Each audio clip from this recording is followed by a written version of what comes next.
Hello and welcome to my stream. How you guys doing today? Hopefully you're doing all right. Thank you for the follow, Fireman. Appreciate it. we are continuing our Call of Cthulhu TTRPG situation run by our lovely Trigger Happy Dinosaur. And yeah, Hi. hi. And we're also joined by Big Jelly. Say hello. Hi. Hello. Hello. Hmm. Hi. So Hi. I will let Heart. I will let Dino take over. Time Alright. for spookies. So, last time you went through the forested paths of the estate, trying to find the abode of Henri, the local groundskeeper. And you found him, but he was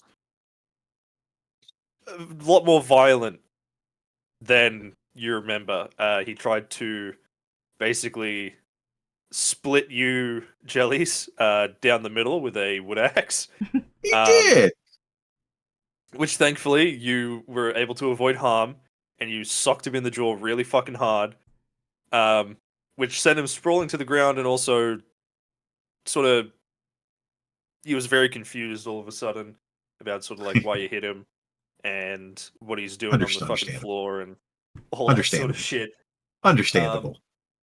which is very similar to Virginia after the death of poor Major Thorn. Um, and yeah, definitely something odd going on. You got back to the main home, and the detective has started basically just taking people to talk to and try and get like a full picture of everything that's happened tonight. Now that everyone's been gathered up. Um, And while that was going on, you two, along with Dr. Gray, decided to check out the library. And inside, you found uh, a skull that appeared to be like bovine, but some of the features um, weren't quite correct, if that makes sense. Hmm. Um, and upon unlocking the little like sort of display case that it was in, um, there was this sudden, very powerful mental draw to it, to like touch it and um, like investigate it closer and everything. Um, and thankfully, you were both sort of able to overcome this pull, Yeah. and you shut it back away. Doctor Gray, however, was enraptured by it, and quite upset that you would keep it from him. That's He too has damn collected bad. some other books. He has collected some other books, and in the name of caution, you decided to file back out and lock the library, um, which is probably a wise course of action. And pretty much that's where we left off. So feel free to continue. Dr. Gray has gone back to the bar room and is presumably reading his books. Meanwhile, you two are still out the front of the sort of library door. um, I'm probably gonna Ah, go back to where Dr. Powell is. And Yep. So yeah. yeah, he's still laying on the lounge. Oh yeah, and I have a Um, first aid book that I can read through, so I'm gonna thumb yes. through the contents and see if I can find, waking up someone who's Yeah. unconscious. Sure thing. Louis, what would you like to do as well? um. I'm having a thought, and I don't normally have them. Yeah. Dangerous. Um. Beginning to believe. so if like the connection of being asleep, um uh the connection of being asleep and then sort of not being yourself um afterwards, seeing it firsthand twice now. um I I'm thinking about making sure people aren't like dozing off, I guess. Um, Yep. but secondary, um, which is the even farther fetched idea of making sure the doctor is strapped even loosely, just like so if he like were to wake up, he couldn't like move around and from like a Yep. standpoint of like move around and hurt himself, but also do something messed up because Gotcha. he is unconscious. So I guess I would just kind of meander a little bit to just take a peek, make sure if everybody's not in this room, just kind of mosey, staying within like earshot of where Dr. Powell and Freck are. But looking around to seeing if there's anything that could be used to um like restrain someone, if there's any like cloth sort of Probably straps that were ask any used. of the employees here. That's true. That's true. I'm less inclined to like to like just do the easiest route Yeah. and just be like, hey, do you have things I could strap someone down with? Like, it does seem a little suspect to be asking that in these circumstances. I mean, no, you can RP it out. It's like Frick said things that are sleeping might be demons. We might want to tie him down. Do you have anything to tie him down with? You know what? You are absolutely correct. And I will 100% talk to uh uh oh my god, did I not? Hold Marie? on. Marie, I think actually, yeah, if you were to go back into the bar room, Marie would be back by now. Um and he's probably taken Henri since he was the other one unaccounted for and he just fucking attacked people. Yeah. Um so yeah, Marie would be back and she would basically tell you that um first off, Freck, Hmm. the book does have some information about like gunshot wounds and Mhm. like shrapnel fragmentation, stuff like that. Um, it mentions pretty much what you have ended up doing anyway. Yay! In Hey. terms of like unconscious patients and recovery from gunshot wounds, um, it of course recommends like further help, blood transfusions, um, stuff like that. Uh, the big thing that it kind of makes note of is that if a casualty is unconscious, um, after receiving like an injury like a gunshot wound, um, the best thing to do is just to monitor and ensure that like their uh condition it like doesn't crash essentially. Damn. And while you might be able to wake an unconscious casualty, uh, you know, typically like smelling salts and things like that, they don't often recommend it because movement, higher heart rate, bleed more, that sort of thing. Mm. So, in terms of first aid, that's pretty much all it really says. Okay. I slapped the book on the table. Um, Damn it! Fuck. Hey, but me- you did good. Mm-hmm. Yes. So yeah, for the first aid aspect of actually like taking care of the poor doctor, yes, pretty much everything you've done is cataloged in the book. Yay! Louis, as you sort of like go into the bar room to start asking, for like straps and just things to like keep someone restrained, um, you probably do hear this like book like boom on like the coffee table. This faint little like god damn it.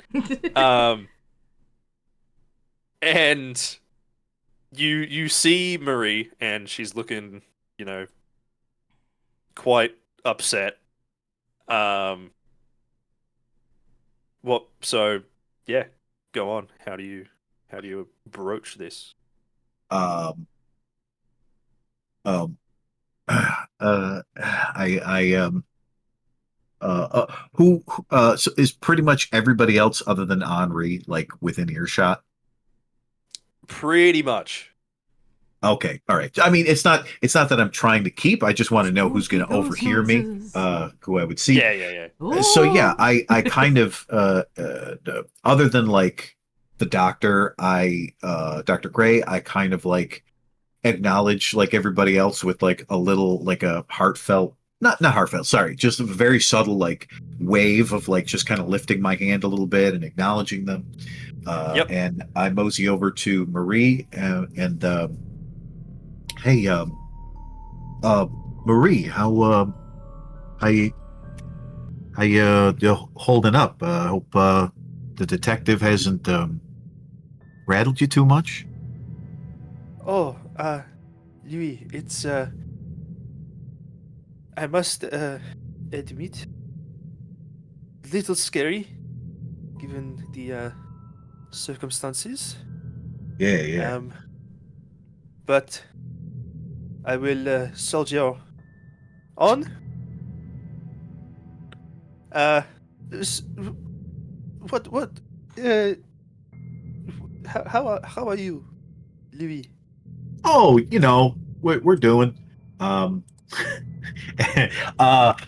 you know, I had a thought. I had a thought. Uh, Freck. Freck, really smart.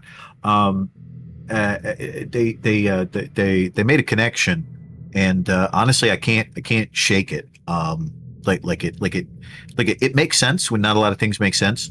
But like pointed out that the two people that we know did uh, some wild things. They did it after they fell asleep, um, and when they woke up, they weren't themselves. I'm a little worried about You, a you, little worried about you like kind of generally everybody, but even though the doc got shot, he's been out the whole time, and like if he's gonna wake up and not be himself, I kind of want to find something to like keep him in place, like restrain him, like, you just in case. think you think that sleeping makes people violent? It, it's I Like I don't know. sleepwalking? Like a What? sleepwalk?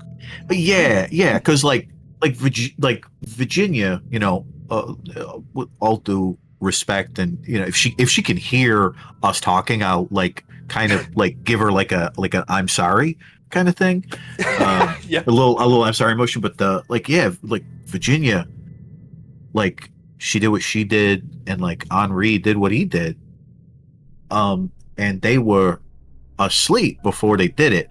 Now I don't know if anybody else is going to come violent. Like you said you fell asleep and we woke you up, and you didn't like you were you, and so like it doesn't like add up. But I guess what I'm trying to say is I don't want the doc to hurt himself if he does become conscious again. like Oh. I don't want to hurt himself or like hurt someone else. And so I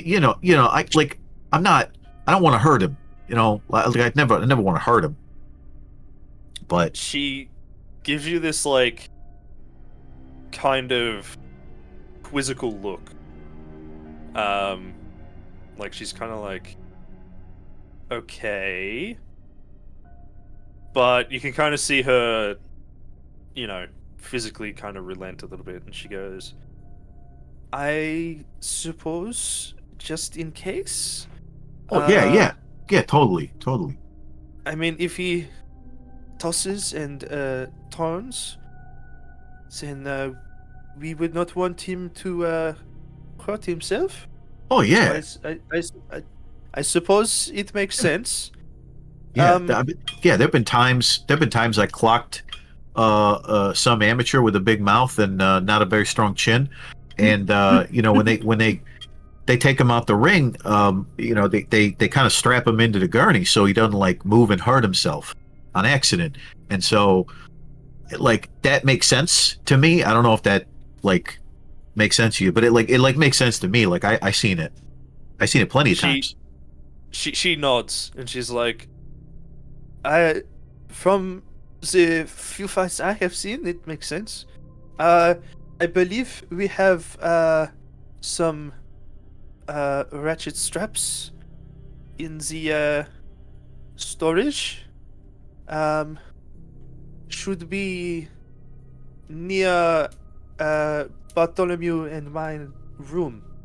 Not too far. Okay. Good. It's no, that's great. Is there like a locked door or something? Like I assume it's probably not. No. Not locked. We keep it unlocked just in case anybody needs to grab something. The doctor is very he's very open about willing to do things himself. He's a handyman, as I'm sure you are. Oh yeah. No, he gets himself in trouble like it's his job. So Yes, he does. And she Yeah. kind of smiles, yeah. and it's like a sad kind of chuckle that like goes along with it. A relatable experience between the two of us. Oh no. Yes. But she kind of like steals her resolve quite quickly, and she's like, will you need accompaniment? You know what? Honestly, probably the best. I mean, I know I could run up there, get it, come back down, but I don't want to be a hypocrite and say like people should probably not be by themselves and then go off by myself. So, I'm glad you are following your own rules. yeah. I don't. Yeah. Thanks. Yeah. What about Lefrec? Are they okay? We're having a go and everything. But they're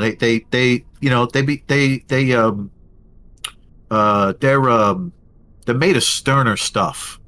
They don't. Don't. They're. I never thought they weren't like tough, like in the head and the heart, but no, they seem pretty well put together, all things considered. Come to think of it, Freck is real, real like handy with like a lot of different stuff. Maybe like I'll go run and grab Freck, and then the three of us will go and see if there's anything in the closet that like maybe can be used for something else that might help in the situation. The more the merrier. I will not say no. Great. I'll real quick. You start heading out. I'll run over there in the other room, grab him. I think I will wait. She kind of like clasps her hands together a little bit nervously, and like chuckles. Of course. Go. No. That it 110%. Whatever you're comfortable with, I'm comfortable with. All right, I'll be right back. Easy. And yeah, And with a little bit of renewed vigor, I make my way back. Hell yeah. So, yeah, you come back. What have you been doing in the meantime, Freck, Just while Jellies has been talking? double checking the doctor. Yeah, so that's it. He's breathing. He's that sort of like light sheen of sweat has kind of broken. And yeah, he's breathing. He looks more peaceful. Still not, still not happy. But yeah. The bandages you've got on, they thankfully haven't soaked through. When you did like the changeover, it appears that the bleeding has like slowed down quite a lot. Mhm. Yeah, so yeah, he's looking pretty good, thankfully. Oh, good. And then Louis kind of comes like striding through the doorway to the bar room. And I'll let you guys take it. I like walk through like the doorway and like a single clap of my hand. I like put my hands together. Frank, I got an idea. How's the doctor? Doing good enough. I read through the book that I got, and it good news, I did everything I was supposed to do, and bad news is there's nothing else I can do. Hey, I don't know if there's anybody else here who would have been able to pull that off, so it's really fortunate that you're here. I got an idea. The thing that you said about people going to sleep and then it happens. I was thought about keeping the dock safe, but also keeping us safe. Marie is going to take us, if you come with me. Marie's going to take us to like a utility cabinet, like a utility room they got. They probably got some ratchet straps in there, and not that I want to hurt the doc, but like in case he like wakes up or something happens, like keep him like kind of on the duvet, like whatever couch, Davenport, whatever you call this thing. Kind of keep him in place, and I kind of lean closer to Freck, and I'd be like, and just in case if someone else acts up, we can restrain them if need be. It's yeah, that actually sounds like a good idea. Yeah. And I thought like you should probably come along if there's something else in the room that you could use. It'd probably be like perfect opportunity. Pretty sure the doc would be okay with us using whatever we need to use. True. Where is Marcus? Marcus is still in the bar room. You could see him just kind of chatting with Bartholomew and like a couple of the other people there. All right. Keep an eye on everyone, basically. Yeah, I will follow Louis. Louis. We're going back to the ballroom to pick up Marie, yeah? Yeah. All right, while we're there, I get Marcus's attention. I'm like, "Hey, we're going to find something. We think it's best to maybe make sure that the doctor is restrained, so that if he comes back and he's not himself, at least he's, secure, right?" Yeah. Himself. You've seen what's been going on. They've both been sleeping beforehand, and they come back and they're not themselves. It happened to it happened to Virginia. And it happened to Henri. We think that maybe that has something to do with it, so we're just trying to be safe. Could you do me a favor and just watch over him while we go to the supply closet? Sure. An interesting working theory, but it's not the most unusual, I suppose. It's I'll keep an eye on him. Yeah. Thank you. Of course. If you happen to see that detective, can you tell him to hurry up? Yeah, that's fair. Where did he go? Everyone's getting very, very nervous. He took Henri for questioning. I'm not sure which room he's taken him to, probably just a fucking spare guest room or something. Hmm. Maybe... Oh, Marie would know. She was just there. All right. Well, Marie, could you go ahead and take us to that supply closet you were talking about? Oh, of course. Right this way. And she starts sort of walking, sort of gesturing through like the halls and stuff, and leading you along. It doesn't take too long before you get there, and she produces like she just like opens the door and sort of reaches inside and is like searching on the wall for something before click, and this sort of couple little bauble lights turn on, illuminating the sort of utility room. It's not small.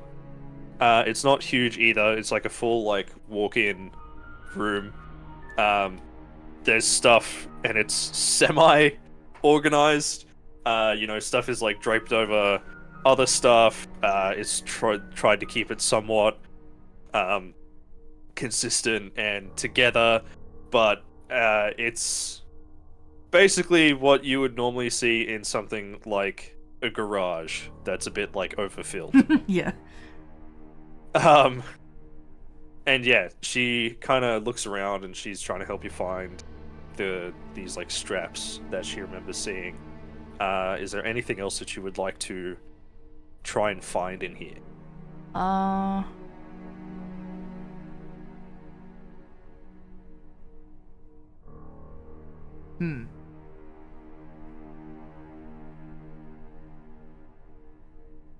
mean, I'm cool with like ropes, anything that can tie down. It doesn't have to be the ratchet straps, but the ratchet straps would be a good choice. Mhm. Yeah.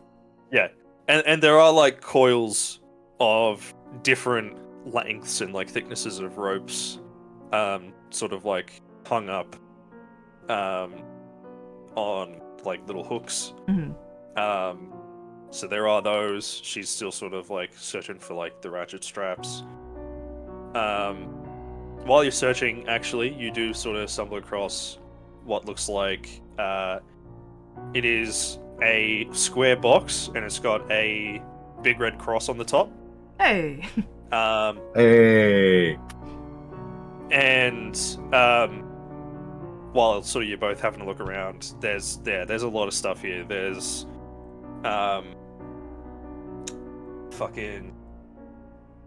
there's like spare chain. There's some stuff for cars and like spark plugs for like the generators and stuff. Some cabling and wire. Just yeah, it's messy, but there's all sorts of stuff in here. So yeah, if you have an idea of anything that you want to try and find in here, you can give it a go. I will probably have it be a luck roll to see if it's here. Yeah. If it's like sort of a bit out of the usual purview. But yeah, if you have any ideas, feel free. Nah. If there's rope, is there also like maybe like a folding or like obviously it wouldn't be like a switchblade, but like a folding knife or a razor somewhere to be able to cut the rope? There are sort of... They're kind of like sawtooth knives. Like they're intended, like basically like small hand saws, right? Oh yeah. They're intended for, yeah, like cutting through rope or like small pieces of like wood or whatever else, just sort of on the fly and quickly. So there are a couple of those, but they don't look, 100% condition. Yeah, no, I'll grab one and kind of hold it up, be like, for the rope. Yeah. Put it down next to Freck. Yes, sweet. Oh, is there any extra shotgun ammunition in here? Ooh. I think that'll be a luck roll. Okay. Nice. I don't remember how to do that. You should just be able there it to is. click on the luck stat. Yep. Hey. So, you sort of have a look around, and there is this sort of yellow colored box, and it's got like this like really like fancy writing on it, but it just says like Remington 12 gauge, Hey. triple aught buck. Oh. And there is just so happens to be a couple like a half. It's about half filled, so Okay. there's like 6 or so shells in it. But there's another box next to it, and it has probably about 3, and that one's like number 4 bird shot. Okay. Oh. So- Hey, Lewis. Yeah. What's up? Look What'd what you I find? found. Whole hot time in the old town tonight. Look at that. Ammo for the boomstick. Yeah. Hey. All right, I got big pockets. You want to here? Give me. I'll throw them I on the mean, pockets. you've been the one that's been carrying that lately, so I'll give you the ammo. Yeah. I'm the unlucky guy who kind of knows how to use it, but that's fine. So, so we're going to. I can't figure out how to add to my gear. So gear and cache. I think you have to hit the little padlock and unlock it, and then you can. Yep. Yeah, add item. Hey, look at that. Okay, so we've got. It won't let me do it though. Alright. What the hell? It won't let you. Okay, we're Cannot back. read properties of undefined reading length. I mean, just hitting add item. Why is you doing that? It shouldn't be doing that. That's fucking bizarre. Okay, hold on.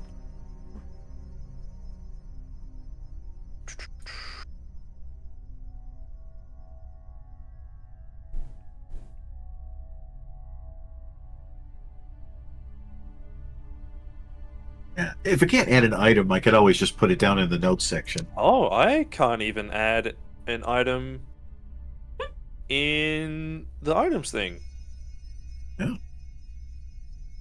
Well, I'll just add it to notes. How many buckshot do I got? 6. So 3 you've bird. got 6 and 3 bird. Yeah, All right. that's very odd. Oh, we are several versions behind on this module. That's probably why. That'd do it. That's all right. But yeah, they're just paper cartridges. Brass cartridges sort of haven't been a thing for a little while. The buck is like this really bright yellow color, while the bird is like this lime green kind of color. So just that way you can differentiate it at a glance. Excellent. Louis is not colorblind. Or is he? They both look like I a don't- murky brown. Right, exactly.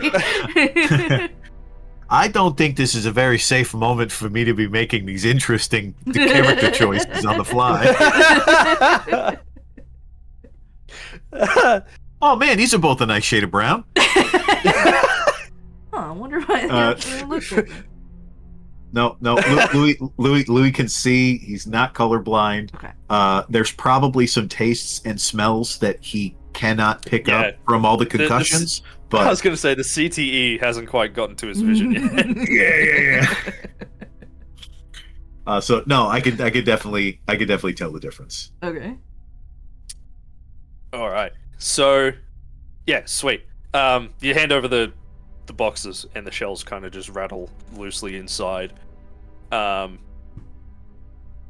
You kind of hear Marie go like, "Oh, I found it," and you turn around, and she's holding a few ratchet straps in her hand. She kind of goes like, "I wasn't sure how much we may have needed, so I got several." Those should be perfect. Thank you. You're a doll, Marie. Thanks. Oh, but of course. And she kind of like flusters a little bit when you call her a doll. And she do you want to take them? I can carry them. Oh no. Let me no. Give me those bad boys. I'll take care of that. Don't you've done so much already. It's appreciated. I'll take it. Oh, but of course. And she hands them over, and she's like, "It is of course part of the job description, no?" Oh yeah. No doubt. I have absolutely no doubt. You you excel at your profession. But I ain't the doctor. Nobody works for me. So nobody's got to act like it.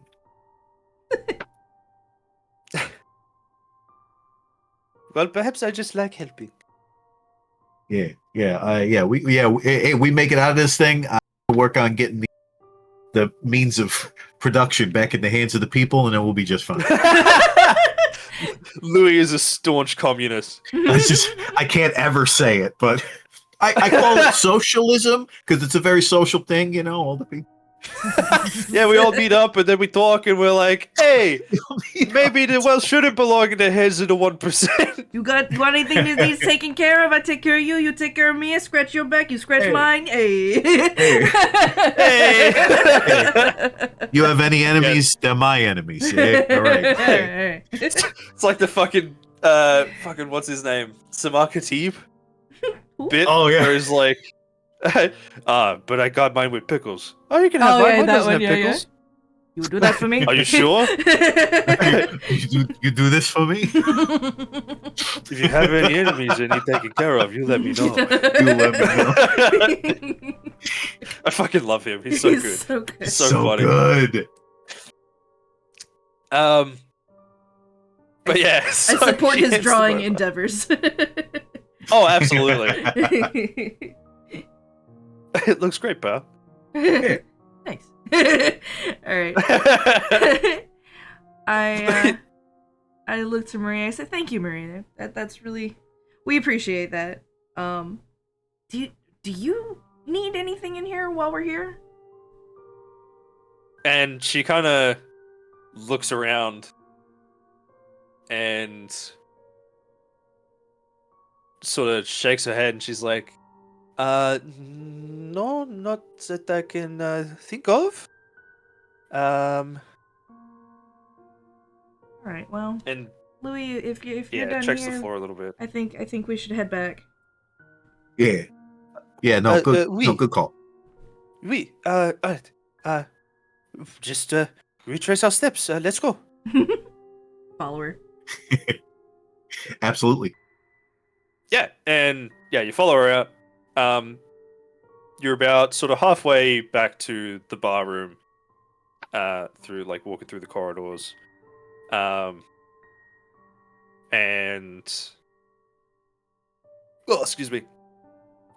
Through sort of one of the doors, you hear like what sounds like conversation, and Marie kind of like looks at you and like points, and she's like, just so you know, as this is where the detective will probably take you for questioning. All right. Is it like in a door? Or sorry, is it in a room? Is the door closed? The door is closed, and it just looks like a spare guest room. that he's decided to set up shop in. I want to peek in on him, like through the lock. Yeah, okay. So, because you're trying to peek through the lock, I will say this is probably a spot hidden roll. Because it's hard to see through locks. Not the old ones. The old ones you look right through.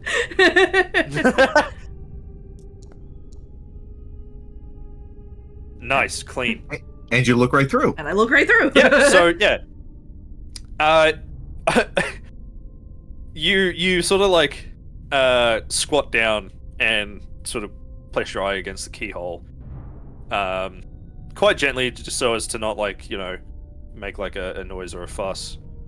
Marie kind of gives you a quizzical look but doesn't say anything. And yeah, inside you can see primarily the back of Henri, very large man,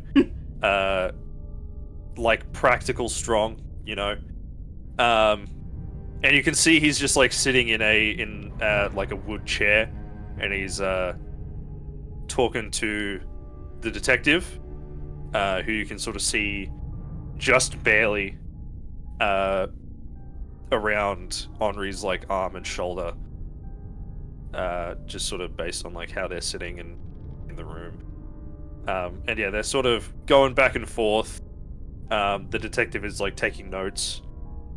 Oh, he got his You book can back. try to. Hey, I said, oh, he got his book back. he did. He remembered to grab it this time. and yeah, he's taking a couple notes in it. He looks relaxed. But yeah, that's sort of the most that you can pick up looking through the hole.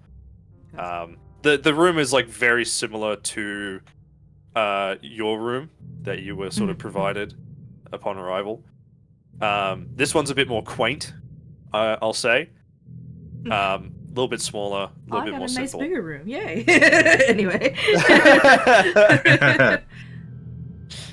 But yeah, that's pretty much the most that you can see. Okay. Nothing out of the ordinary. I tell No. Marie and Louis as much. Like that, nothing out of the ordinary. We can head back. Good. All right. How loud do you say that? Just a normal conversation sound. So like, yeah, if they might hear me from the other side of the door. All right. Hold on.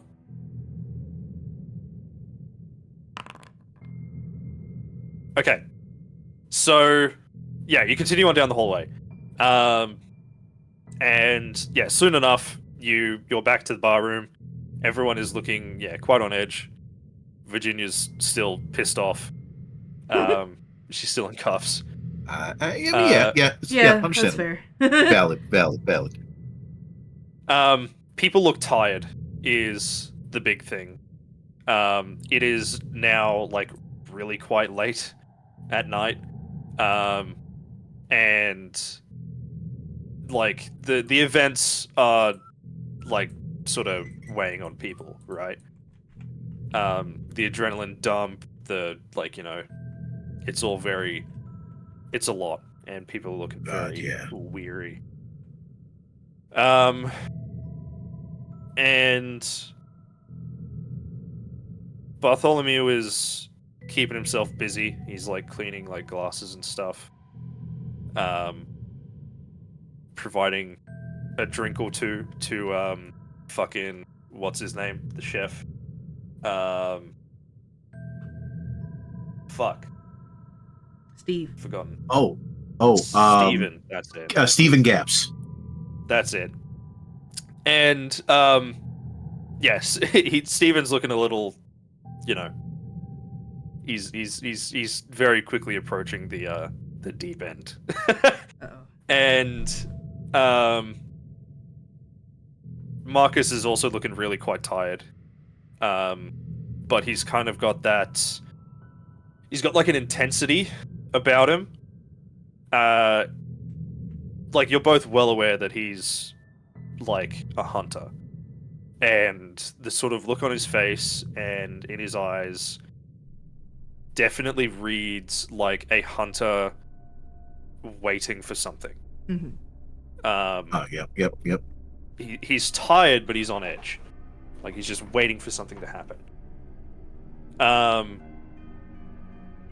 Yeah, Virginia is still like kind of wide awake because she's cuffed and pissed. And she's had a little nap. She had a nap. Yeah, exactly. Every now and then, Marcus kind of like gives her like a drink of water, which sweet. she's appreciative of. Mhm. The doctor is still fucking hard at work, reading. He's swapped to another book, but the theming is still basically the same. Okay. It's all about sort of the. This one's a bit more about like how Christianity hit Africa. Mhm.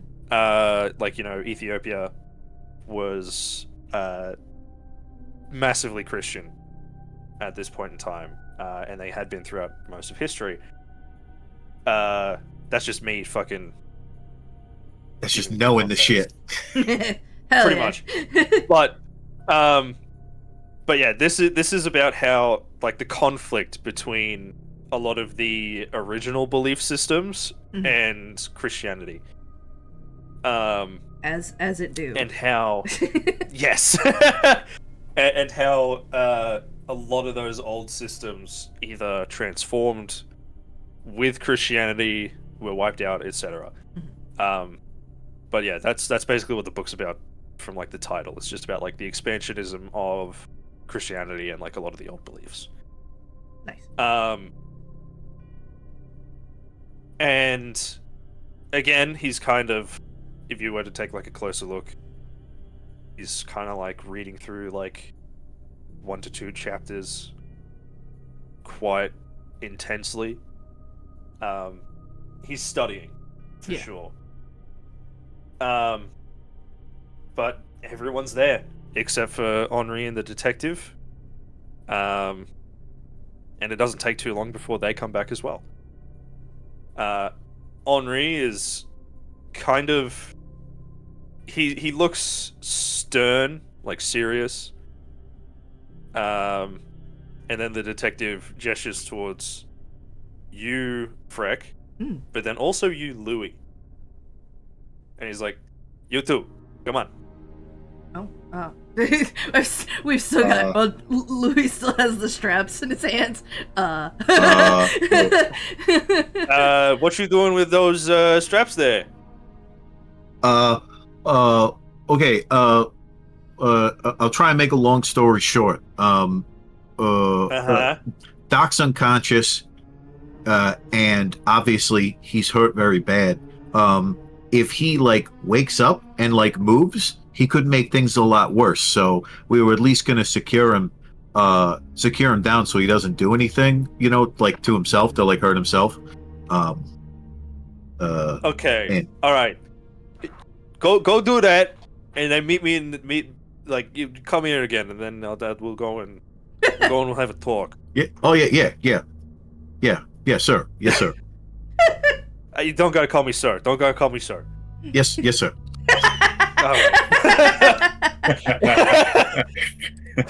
And I got jokes, son. I got jokes. And yeah, you go and sort of strap the doctor onto like the couch. I work for a living. Don't call me sir. you strap him in, and it's not like uber tight. It's just sort of enough to make sure that like if he does attempt to like get up or roll over or like fall out, he's got like support. And yeah, if he does try and get up and do anything, yeah, exactly. If he tries to do anything, sus, then he's gonna have a much harder time. And of course, the ratchet parts are going to be on the opposite side, like the bottom back of the couch. So and you ratchet it in, And then you go back and meet the detective. He's like, "All right, all good?" Yeah. If there was like an extra ratchet strap, like if it was like more than You two, got a couple extras. Yeah. I got a couple extras. I'm gonna like hang one around my neck, like I took my tie off, and I'm gonna give another one to. I'm gonna give the other one to Marcus. Yeah, and he takes it quite happily, and he's like, "Right, better be safe than sorry," and he kind of like tucks it into his like belt. Yeah, good. I'm touching the lapel of the jacket, and I'm looking at the sheet covered corpse, and I'm just like, Yes. I know this is gonna sound crazy, but we should probably put one on him too.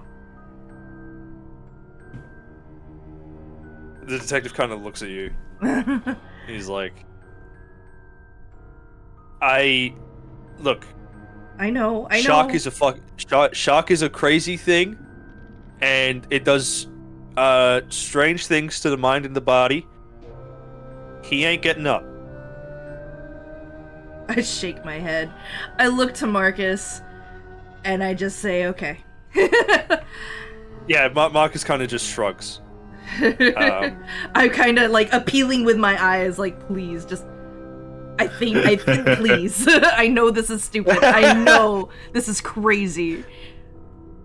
But yeah, like, I kind of like. We should have tied his shoelaces together. Marcus kind of shrugs, but he does give you like a very sly little like wink. Okay. And you would do this for me? All right. And the detective, yeah, he takes you away to this guest room. Yeah, I follow him. About halfway to like the staff rooms and the utility cabinet. And he kind of like gestures you in and closes the door behind you both. He's like, "Now, I understand that I've been doing it one-on-one until now, but you two seem to have been pretty much inseparable since you got here, from what I heard. And you were both there when fucking Henri went a bit fucking bonkers, so I figured, hey, two birds, one stone." Yeah. So, what are you both doing here? I just kind of look to Freck and just kind of give like the body language of like, do you want to go first? I nod. So we were all invited here for this dinner under pretty secretive circumstances. But prior to being invited, I'd been working on some commissions for the doctor. I'm Smart. I painted 3 portraits for him. And very nice. most of the times that I've done commission work for him, he pays about halfway through. But this time he hasn't paid. I see. So the doc owes you a bit of money. A little. How much? 1,000 apiece. And he kind of like taken a little bit aback. Ooh. And he's like, "Wow, that's that ain't half fucking bad." So he owes you 3K. Yep. Three big one. 3,000 big ones.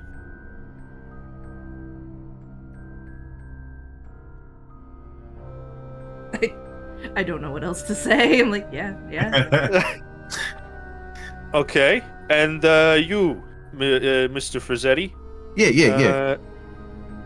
You're here for any particular reason? Well, not to beat a dead horse, but pretty much like the invitation, the same thing as Freck. What I assume other people, but yeah, I was invited here as well for some unveiling of sorts, and I seen the doc in a little bit, and keep everything above board.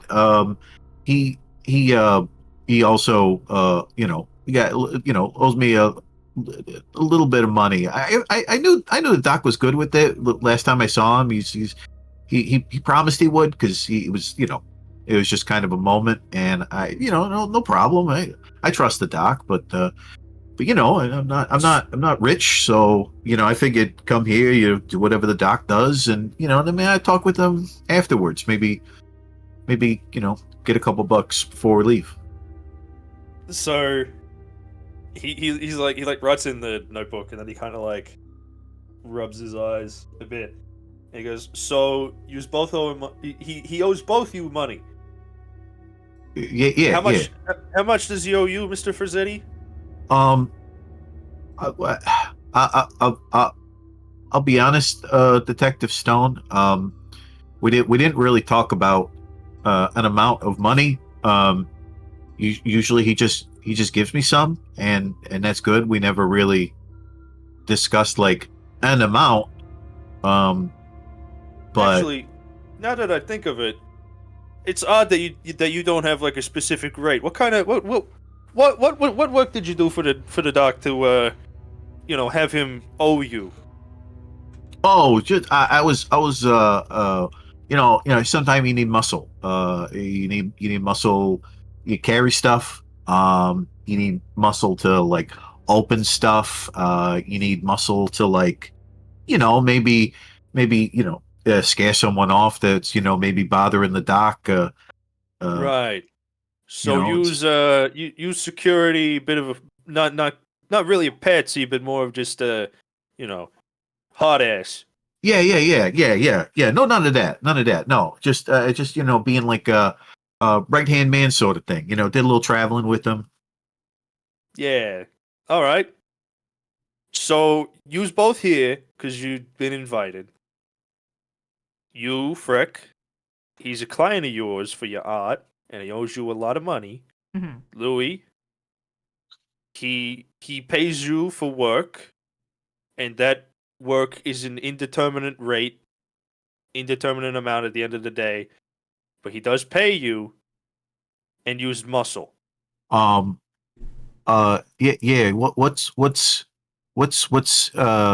What's indeterrent? I'm sorry, I don't know. It's, like it's not I'm not established like, how much exactly that is. okay. Well, you could have just said that, but okay. Yeah. Yeah. It's like, yeah, right. Sorry, my bad. All right. Little too many hits to the noggin. I understand. I mean, it was like So, 5 like syllables. Like it was a bit too much. A little too much. Yeah, too rich for my blood. So, according to some other testimonies, mainly Marie, she said that Hughes was going around gathering people up before I even got here. Yeah, that's what we was doing. Yeah. So you organized an ad hoc kind of search party. I wouldn't you? I mean, beside being a detective, Yeah. I mean, just on the own, when you're not working in this situation, wouldn't you? Oh, of course. Look, I'm not judging. I'm just saying that's what happened. Yes. Yeah. Okay. And in this search party, did you do any other investigation, or was it purely just trying to find the people? Well, what were you doing? Pretty much just to find people, see what they knew. I mean, we've gathered information as we went. Yeah. Like that. There was a room between Marie's room and the doctor's room, bedroom. So like we took a quick look over there, to see if there was anything around that might could like help. But we're not a detective like you, so there's only so much that we could do. We got to try and do Okay. something. So, what did you find?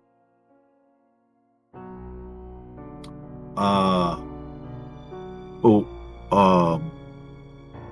well, Okay, how about this? Let's backtrack. Okay. a little bit. okay, okay, The time of the Yeah. shooting. All right. yeah. What was y'all doing? Eating. Uh, yeah, we were all sitting around the table. We're all sitting around the table, except for Steve, Marie, and Henri.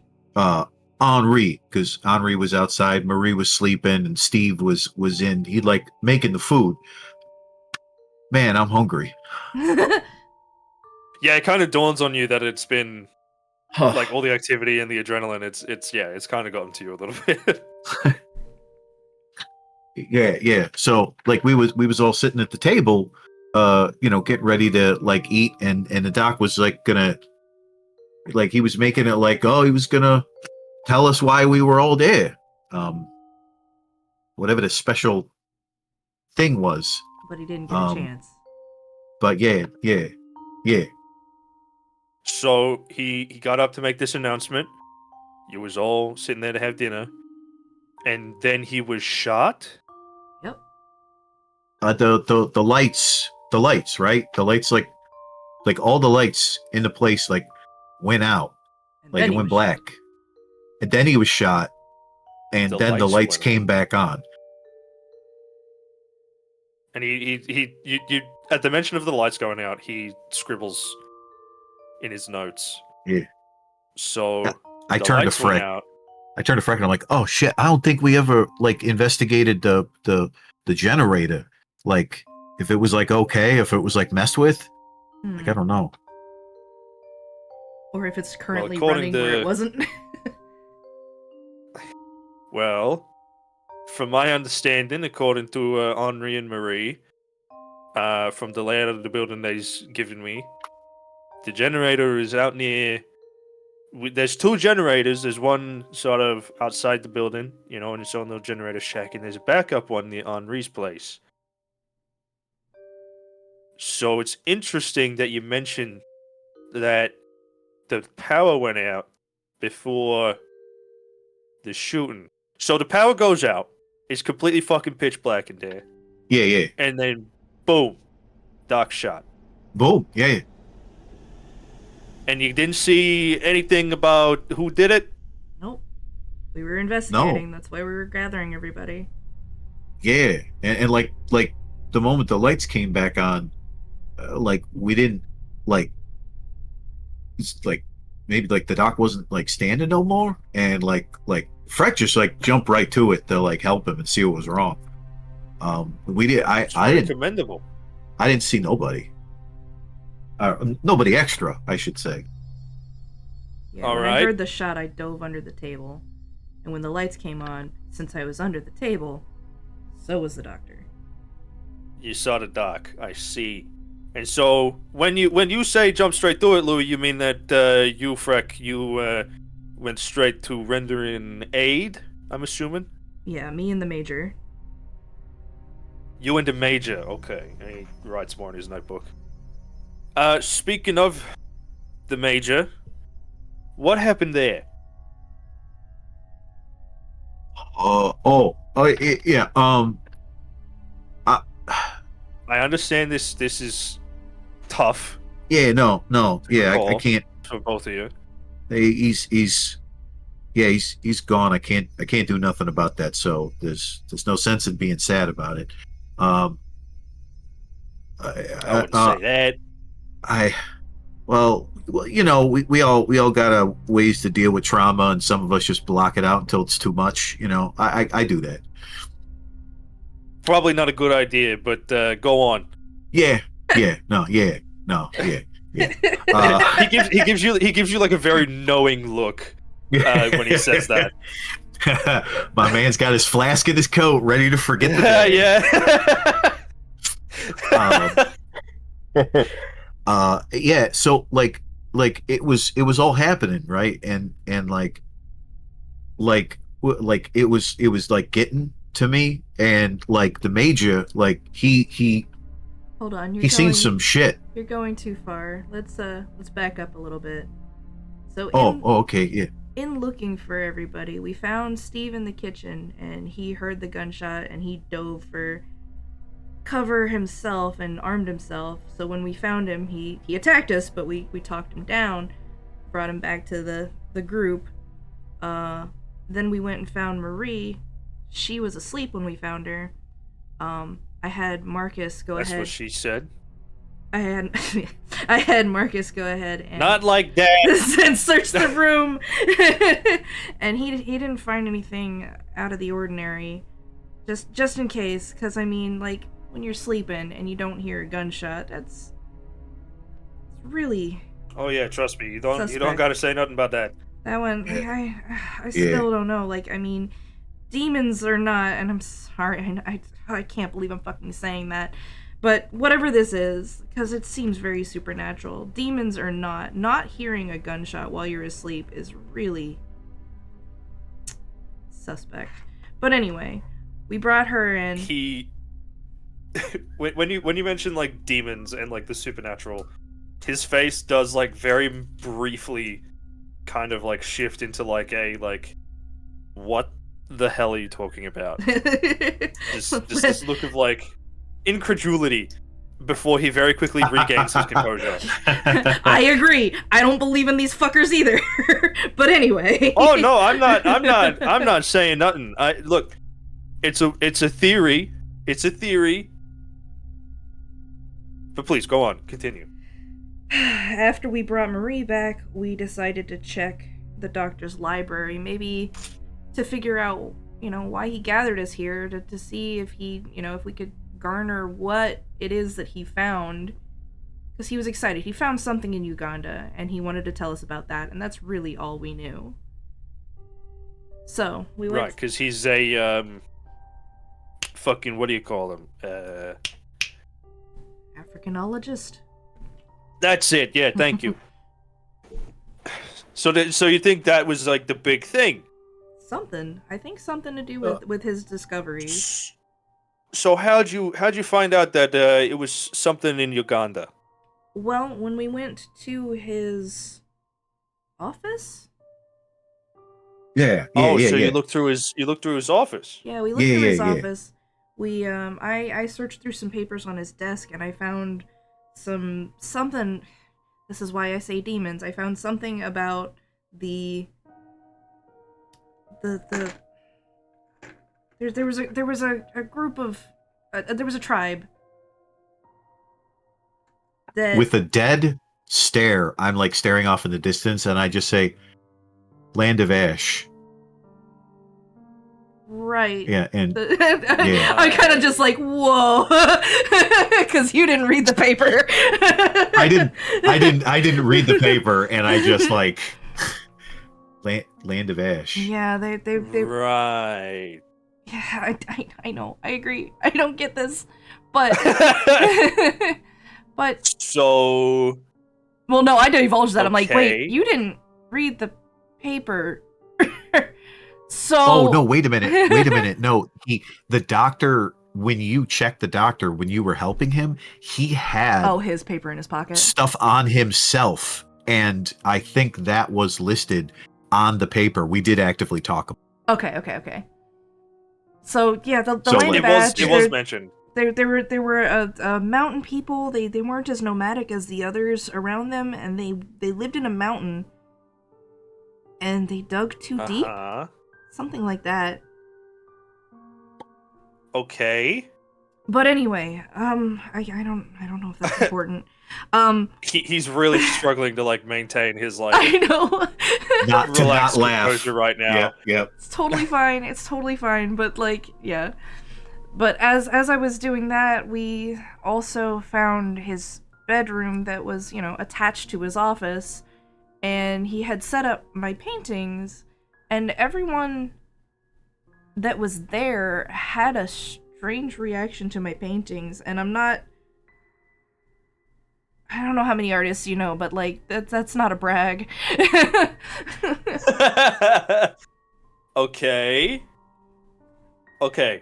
And he kind of rubs his eyes again, like, bridge of his nose, Mm-hmm. pinches the bridge of his nose, and he's like, okay, look, it's been a very stressful night, and I understand wanting to make sense of things, and trying to find ways to, shift blame to something else, something that doesn't have such scruples as us human beings may have. It's been a long night. We're pausing for ads. All right, so I just gotta say this: demons ain't real. Okay, they ghosts, ghouls, goblins. Wait. I can No such thing. prove this. I can prove this. You Come- okay? Come to the bedroom.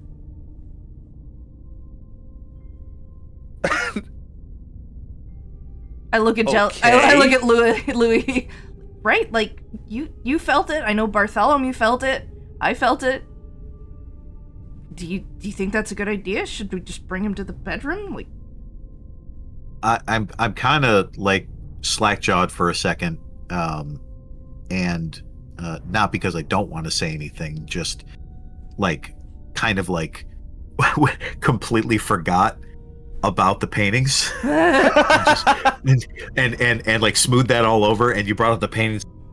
Shit. and that's And I was safer like, than showing him the skull. I'm like, yeah. Do you like, say that aloud? No, No. Was that No, in no. character? That was not a Okay. character. in character, I'll say, yeah. No, no, I felt off, in a different way. Like, I don't know how to explain it. I've been in fights. I've been in fights that were like in a ring. I've been in fights that were in a back alley, where, someone could possibly die. For survival, for money. I've been scared almost every single time. I even had a gun pointed at me a couple times, and scared the living daylights out of me. And you saying that this was worse?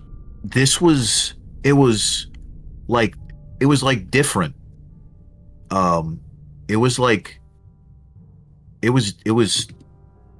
It wasn't good. It didn't feel good. I can't even, if you feel something for the first time and nobody told you what the name of it is, like, you can't, how do you describe that? And I will admit, Just, when I felt the danger emanating from the paintings, I tried to destroy one to see if that would make it stop. It didn't. You wrecked one of your own paintings, It did. and he kind of like mouth slightly open, like rubbing his chin in like the 5 o'clock shadow, and he kind of, head in hands, and he's like, "I can't believe I'm fucking we're saying this. back. Take me to the fucking painting, sure." Okay. I Okay. get up. I Yeah. get up from the chair and I start walking towards the office. yeah, I'll gladly lead the way. And yeah, he follows behind you, and you can like feel his gaze on you. He's doing his best. Hey, I don't look, if you want to do that kind of stuff on your own time, that's fine. But Hey, like, look, I don't swing that way, Chief. Whoa, back up. I've never explored those feelings, and honestly, I'm afraid to, because I have no idea what I'm gonna find. Because you got feelings, You know what I'm saying? Because it's the fucking 20s, and like it's Anyway. it's the 20s, and that shit's scary. All right. But But yes. You can feel him stare homosexuality into the back of you. exactly, yeah. Suddenly you get this like bizarre feeling of like gay panic. I'm like, wait, let's do the time warp again. Who the fuck said that? Anyway. we make it to the office. Yeah, I think you feel his gaze on you, and there's a couple Even times though I like he look is- over my shoulder and he's like already looking at my face, like oh yeah, he Well, he you turned, the- you moved. Of course, he's gonna be looking at you. but yeah, but it's scary.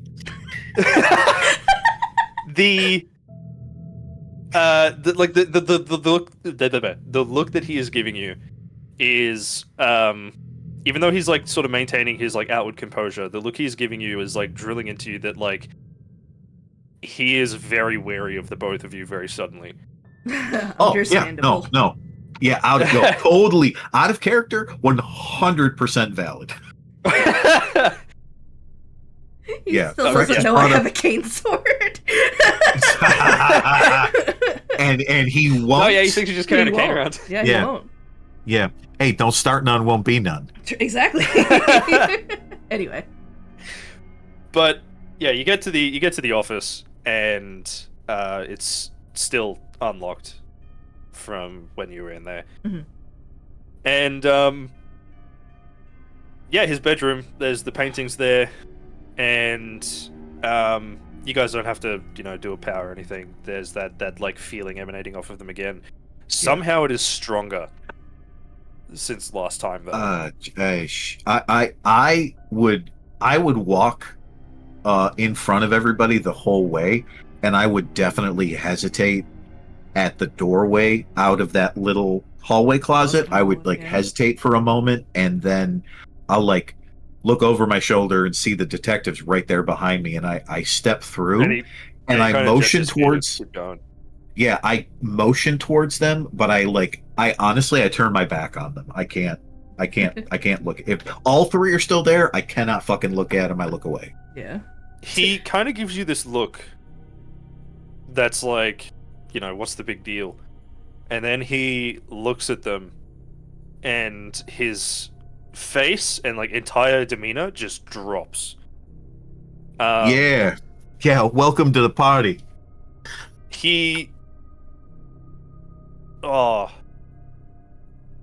I don't know how familiar both of you would be with like shell shock, right? Sadly, familiar. Okay, so he begins sort of displaying a lot of like similar symptoms to like shell shock, and he kind of, you see in his eyes, they've kind of like dilated, like it looks like there's been like a massive adrenaline dump in his system. Ooh.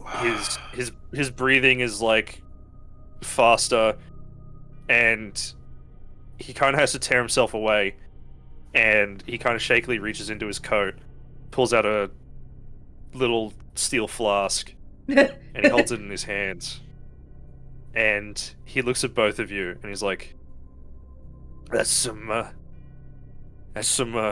real provocative art you got there, Freck.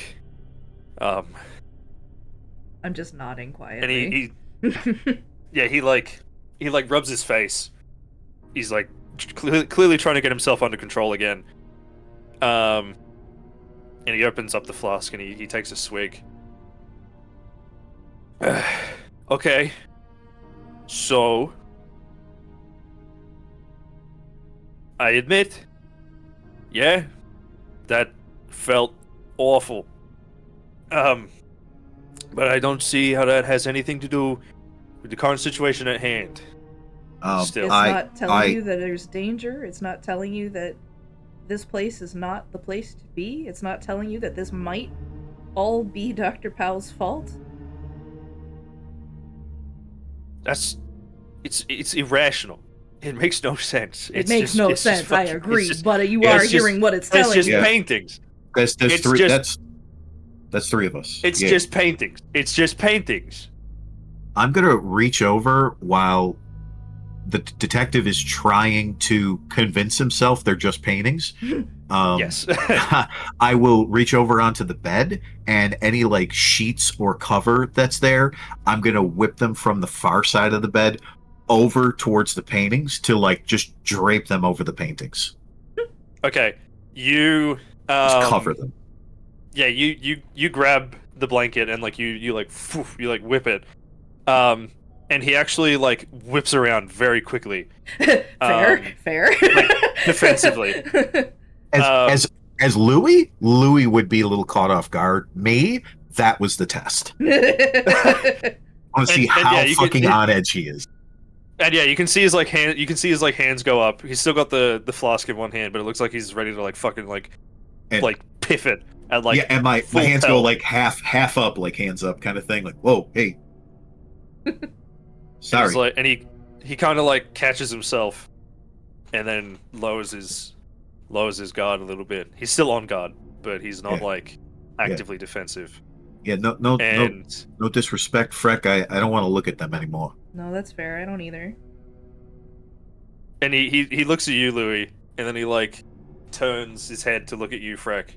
He's like, "What the fuck did you put in those things?" I only put in oil paint and turpentine. They didn't do that to me until I got here. No. Look, I don't know how you artist types work. All right. That you put there's something off. You did something with those. All right. Like I get it. Funny joke. You know. Not the time for it. I'm still just staring at him. I haven't flinched. There's no detective. There's no joke. We're not laughing. You guys are good. You guys are good. Give me psychology checks. Oh god. Psychology. Oh yeah, shit. That's what I'm good at. Hell yeah. Ooh. Remember that you can don't shoot. I wanna add my luck points to it. Yeah. Ooh. Are you kidding me? So you can click on the result, and then there you go, perfect. Yeah. Ouch. Then that's too far gone for me. I don't want to. You know what? You know what? No. I'll be honest. I have no idea what's going to happen or where we go or how this ends. So if I can pump 17 points of luck into that, I will too. You're gonna put luck. You're gonna spend luck. I'm gonna spend luck. All right. So click on the result, and then you can click spend 17 luck to pass, and it'll automatically deduct the luck points. Yep. It did. Perfect. Yep. No, I will do that as well. Definitely. So, you both look at the detective and his current state. He is very, very clearly suffering from some sort of like traumatic resurgence. Yeah. In like the worst way possible. He is like on the brink of just completely losing it.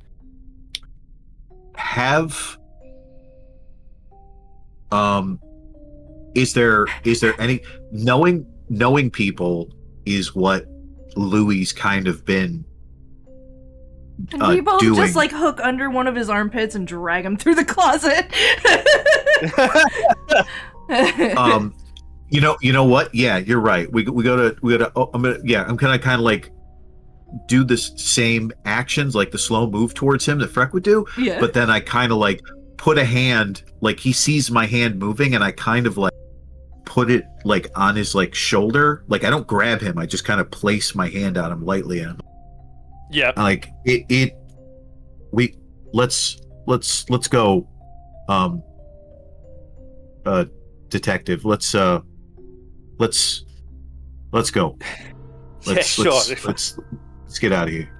All right. I got one question. We don't have to manhandle him. Oh yeah, we can just get him to go. No. No, I'll just. I got more questions to ask both of you. So we'll answer all your questions. We can just, we don't have to be here to do it.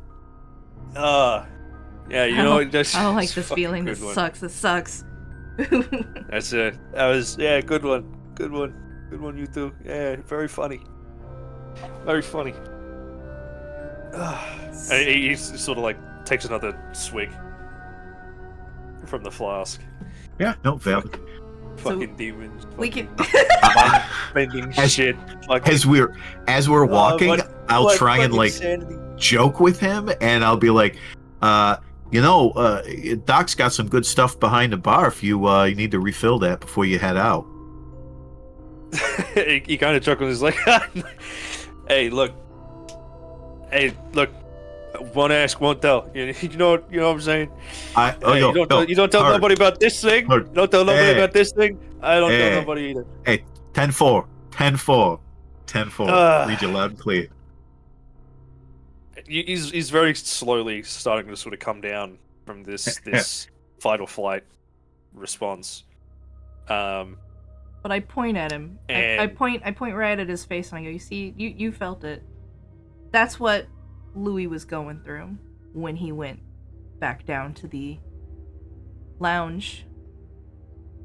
And that's why And he looks the major he looks was at you, Louis. comforting him. If And I then he was shot He was by the Virginia. little lady in that room. I kind of hold my fingers up to my left ear, and like a little bit of blood that has already dried, like in my ear. Yeah. Just on the inside of it, like he he was talking me down. And if I can do that for you right now, I would. But yeah, that's what. Yeah, he was talking to me. Hey, no. I'm all right. Good. Okay. Yeah. So, Yeah. let's entertain this idea that there is some kind of fucking spooky supernatural bullshit. You want to read? I'll show you the manuscript. You mentioned a skull. I didn't. No, No, you didn't. That was out of character. Sorry. You didn't. I honestly, I think the painting soldier worst by the fucking skull? thing that we could do right now is to take Shell Shock Yeah, no, Detective that's what I and said. go give him a second dose of Fucky Wucky. Yeah. Okay. So, let's get back to the room. And Yeah. continue Yeah. talking. Yeah, of course. Yeah. Yeah, you get back there, and he sits down, and he's like deep in thought, and he looks at both of you and he goes, "So, you were right about the painting. All right, I'm man enough to admit that. I see that both of you were not kidding. Your story corroborated each other, corroborated my fucking own experience. But now the question is, why? If there is some kind of fucking weird supernatural oogly boogly bullshit going on, why? We're still trying to figure that out. I could look. I don't know I am a detective. My whole fucking thing, logic, reason, cause and effect, right? Mm-hmm. This ain't my fucking wheelhouse. This is way outside my wheelhouse. detective. We don't even have a goddamn wheelhouse for this. If the doctor was not unconscious, he'd give you all the answers you're looking for. Literally, all the answers we're all looking for, because he knew he's been into this shit for years. He would tell like wild stories, and like honestly, they were like really entertaining. And I was like, he's a really eccentric dude, but like, like. He was nice to me, Not a lot of people were nice to me like a few years ago, and so, like I do for him whatever I could. But he was always into like weird shit. Mm-hmm. And he looks at his watch. He's like, "Fucking paramedics won't be here for another fucking like hour."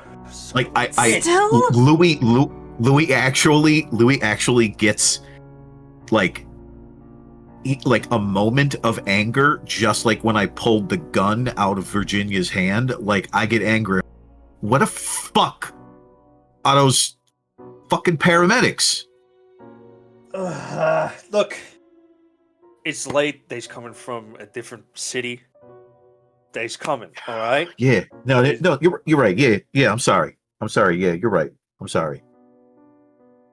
Look, and he checks his watch again, and he's like, "Look, if they's hurrying, which I hope they is, half an hour, but when fucking dispatch was talking to me, they said, it could be fucking, okay, look, did you end up grabbing that little first aid tin, Yes. Freck? Okay. Do you have it on you still, or did you Yeah, I just threw it in my leave it? pocket. Or I have it under my armpit if it's too big for a bucket. Yeah, is it? It's on So, my yeah. person. Yeah. Sweet. You are the So- first aid person, so like, yeah, he definitely. He sees the tin under your arm, and he's like, "So you've already rendered first aid to the Yes. doc." Okay. From looking at him, it looked quite,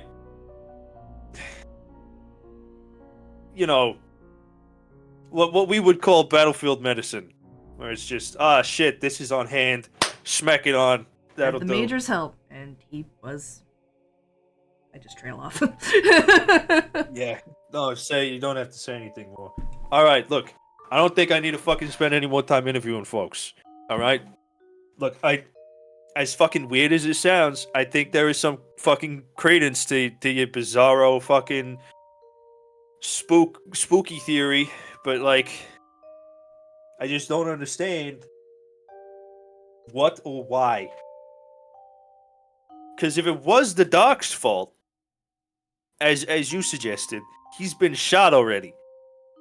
So why Virginia? Why did Henri go after you or us, Louis? Why don't they remember anything? Henri has no fucking recollection. I grilled him. No recollection. No, and you was there. And I was there. So, I think we all want answers, detective. okay. So you read some of the manuscript, yeah? And it mentioned these Ugandan peoples, this land of ash. For you know anything else? Because at the moment, that's like the fucking only lead you got, apparently. I want to I- keep the skull from him, but I think it's important for him to know too. I- like, fuck. Is this the perfect moment where we look at each other and like intrinsically know? Well, might as well include him. Okay. Do you? What? We found something else, and I think that's the source of the problem. But you have to promise to listen to everything we say. Hey, look, honestly, at the moment, I got nothing else.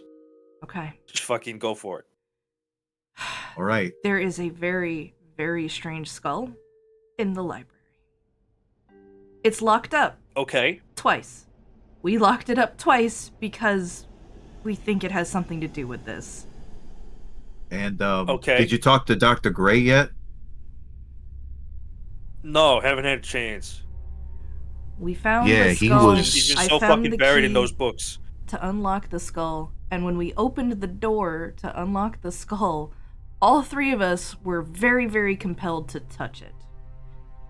I'm gonna Okay. go out on a limb and say don't touch it. Right. Don't touch the skull. Yeah. You say it, but that's the easy part. Okay. Well, I just Fuck it, start show me leading him this. to the way to the Are library. you, oh yeah. If you yeah, show me if the you- skull. you feel up to it, all right. Let's go. So, you walk through the hallways, and Oh, I the wanna detective is like, snatch the manuscript Clearly. from the desk before we leave. yeah, The one that I read you earlier. You grab the manuscript, and yeah, it's all there. It's all you obviously haven't had a full chance to sort of like look through it all. There are like little like sticky strips weren't invented yet, but basically like the equivalent of that for the 20s. Yeah. Well, I mean, he could For, dog like ear it. different like exactly, yeah. Yeah. And yeah, he's there's a bunch of different like markings for that. There's a couple labels on them too, but you just haven't really sort of had a good opportunity to look through it. Well, I mean, Fortunately. I looked through more thorough than anyone else, but You did. But yeah, you not obviously not like a full read. right. And yeah, you snatch it up with you, and you head towards the library. And as you sort of walk through this corridor, you pass the dining room, you come to the living room, and to your horror, the library door is open. Fuck! Oh no! Yeah, I run in. Yes. Yeah, the detective is kind of, funnily enough, he's kind of slow to react. He doesn't fully understand the danger. Louis, you run in, and I'm right behind him. you see the display cabinet that had the skull in it. It's been opened.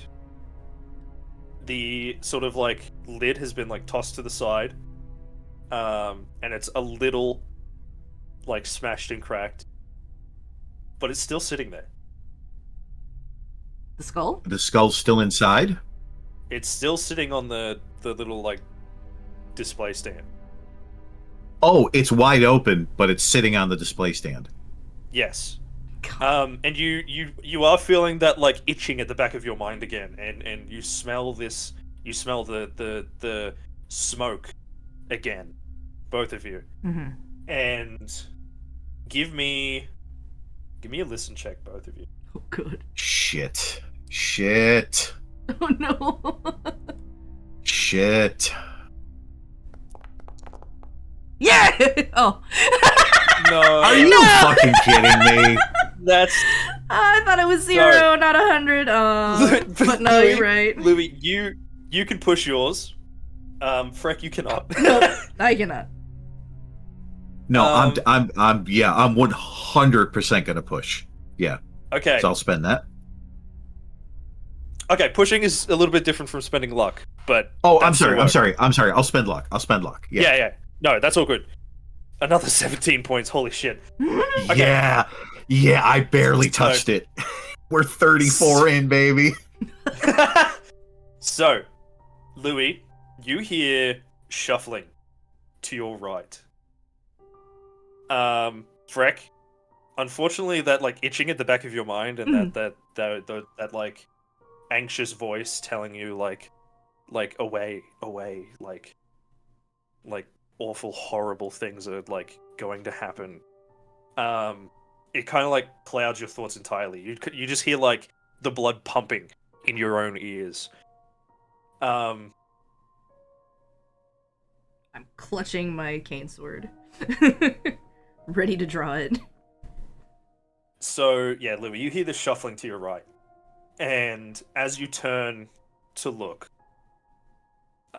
you see the old gentleman, Dr. Gray, mid launch for like a tackle, Fuck. and suddenly, Freck, cause you crit failed, you are suddenly just this massive impact Yep. to your right, and you are driven to the floor, and you hit your head quite hard on the like timber. You are going to take 3 points of damage. Okay. And I'm going to say as well. Oh, good bot. There we go. I'm going to say as well that you are slightly concussed, and you're going to take a little bit longer to act. Yeah. Now, what is everybody's dex? 80. 50 as well. Okay. Or wait. Our our dex.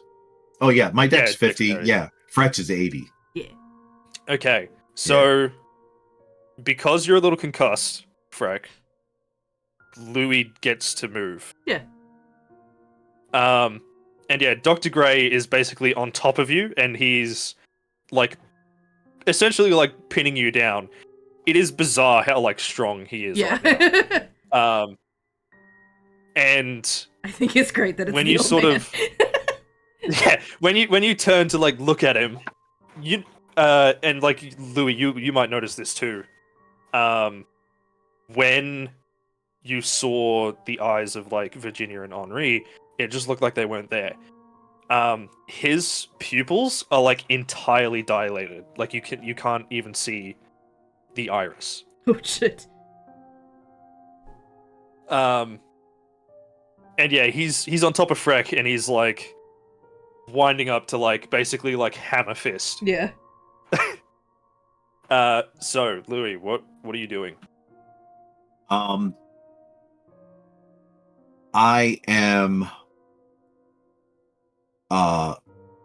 of course, the moment I see this happen, I'm like turning and moving to them. If I see the hand up, like the arm coming up for a hammer down, I'm going to reach down to put my so if you were behind me and he was off to the right, that means I turn around, I put my left arm, whichever armpit it is, the arm that's raised, or is like both raised. Just Or his is it right, just- yeah, just his right arm. Perfect. He raises his right arm. I put my right arm kind of under his armpit and my left arm over his left shoulder to pull lock him, to like hold his head and right shoulder together, so it will take like any mustard out of the hammer fist. And the moment I have him, I am just going to stand straight up. This is I'm going to deadlift this old man and suplex him if I can. Grapple his He's ass. he's going through the fucking ground. But first, Okay. Gotta watch out for the ketchup first. mustard. And so yeah, I guess my action would be to grapple him to, at the very least, stop him from being able to hurt Freck any further. Okay. So this is going to be a contested brawl. Awesome. Okay. All right. I'm going to roll this. You can hear me, internet. I know. You can fucking hear me. Do not do this to me. Yay! That's right. Okay, that's good. That's a fucking. I have a 75. internet. If I failed that, I would be pissed. So yeah, he did fail his counter brawl. So yeah, you managed to get him into this grab. Are you doing anything more from there, or are you just kind of holding on to him? Well, like if I have him, well, I mean, if I kind of have him, I'm not really worried about it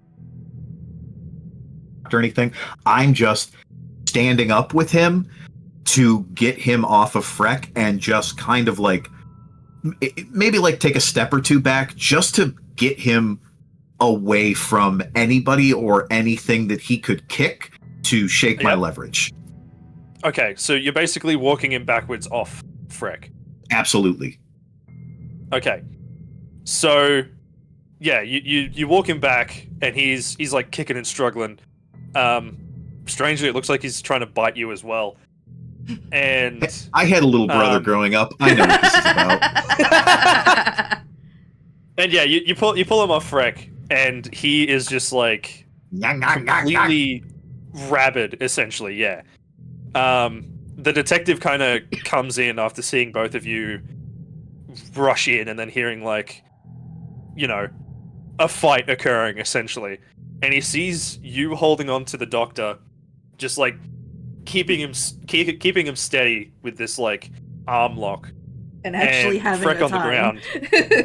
Yes, and Freck on the ground, and like, yeah, your fucking head hurts. And he's kind of just gonna mutter like a very quick like, "What the fuck?" And the doc is going to attempt to fucking swing his head back and just try and clock you in like the nose, Louis. So this is gonna be a brawl roll on his part. Okay. And you're going to need you're gonna need an extreme success on that one, bud. Oh. For a brawl? Yeah. Okay. Extreme success is going to be like half, right? 5th. Oh, that kind. Yeah. So an extreme success is 1/5. Oh, Of your 1/5. Oh, okay. Okay. All right. Well, that's so be it. Are you fucking kidding me? So close! Oh. So close! Okay, Oh. so he Oh. whips his head back. That's like that's he fine. like this he is like this is my throws job. him. He throws himself forward, which kind of pulls you forward, and then he very suddenly whips his head back, and he just smashes you right in the nose. I whip my old man back and forth. I whip my old man back and forth. You are going to take 2 hit points of damage. Sounds good. You feel like a very slight crack in your nose, and your eyes instantly begin to water. We're back at home, baby. And sort of very suddenly, you also taste something very metallic in the back of your throat. Oh. Oh yeah, a little bit of blood, baby. And it's enough to loosen your grip that he like breaks free. Now, Freck, it is your turn. You have been knocked onto the floor, which means that you can crawl, but your movement is like lower, if that makes sense. Okay. Is my Yeah, you can get back up as well, of course. is my cane still in hand, or did I drop it? You did somehow manage to like keep it in your hands. Okay. In fact, Louis, from your perspective especially, he had like one hand on the cane, and then like the other hand was like Yeah. raising up to try and like fucking bash Freck in the face. All right. So So I'm on the ground with my cane. If I am close enough to Dr. Gray, I tighten the cane down. yeah, And I hook one of his feet. yeah, sweet. Okay, I think that's probably just going to be like a brawl as well. My brawls He are is currently low. He's currently focused on Louis, so he's going to he's going to have a disadvantage essentially. Okay.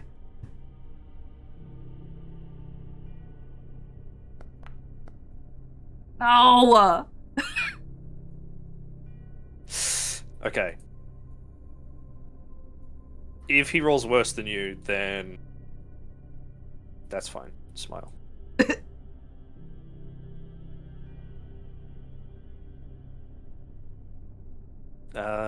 Fucking.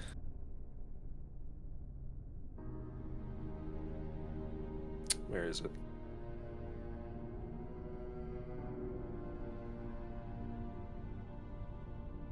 He's not gonna like counter brawl, but he's gonna try and dodge.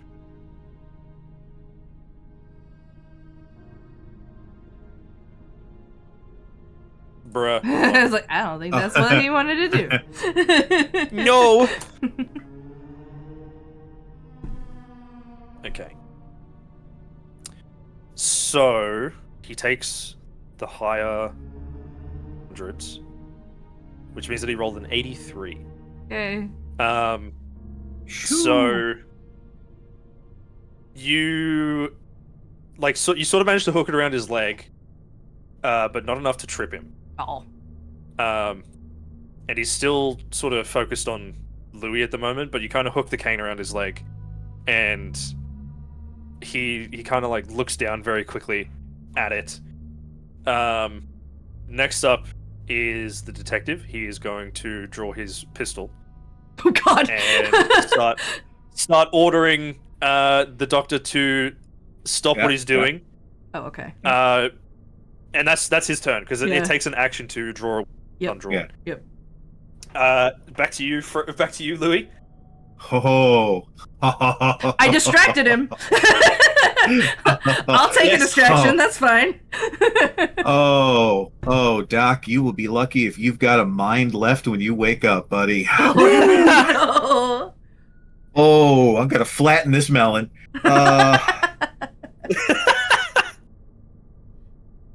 I mean, I guess mechanically wise, I'm going to, like it's like I'm brawling, but if you will allow, one of the things that I think Louis would be good at is if this is not a legal refereed match. Yeah. I think Louis pretty good at just slipping those brass knuckles on and pulling them out of his pocket real quick. Okay. But if you want me to roll something, awesome. Technically, it's an action to Okay. equip a weapon when it's unequipped. However, Okay. given your history, I will allow you to roll. I was going to either say sleight of hand or dex. I'll say dex. Dex? Yeah. Oh, Okay. I- So, okay. unfortunately, there's too many shotgun shells Yeah. in your pocket. Ah! yeah, it's just rattle. Freck, what have you done to me? You gave me a reason But- to fail. But yeah, you slip your hand into your pocket with your brass knuckles. Wait, if I And- pull my breast knuckles out but accidentally pull a shell out and wrap my hand around it? Use it as a fucking capo. I mean, Hey, if it helps, Good it helps. good hammer But fist yeah, like point you, of you action. reach in, you reach in, and I mean, but I could pull nothing out, that's fine.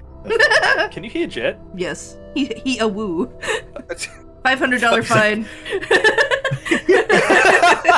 You do pull out the knuckles, but because of like the broken nose and just sort of like everything that's going on, Yeah. it's slower than you would have liked. But you do slot them on for the next combat round. Awesome. It is his turn, and he is going to hear the detective telling him to stop what he's doing. Shit, I should have grabbed him. Fuck. And he is going to turn around and like legitimately like snarl, Whoa. very like animalistic, and he's going to start walking towards him to try and. It looks like he's going to try and like just eat him with like how animalistic he is. Oh shit, well, I ain't even have to take care of him. Fucking detective's just gonna put a couple of rounds in him.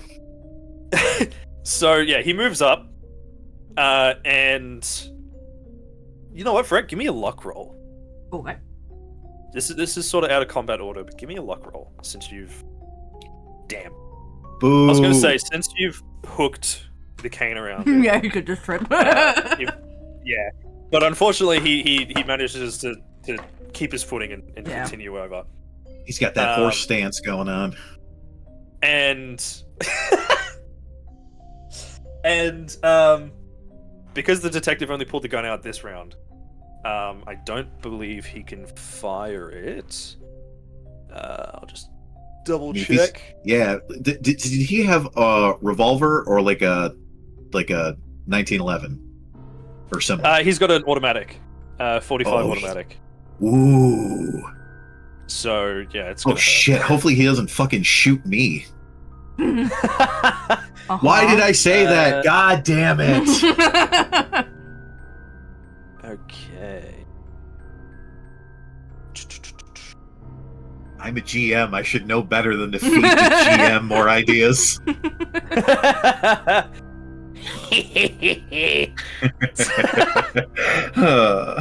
Never feed the GM. Yeah, but oh, so hungry. Oh, so hungry. oh, give him snackies. Failed rolls. Give him snackies. It's fucking Patrick. You took all my food. Now I'm gonna starve. Fucking.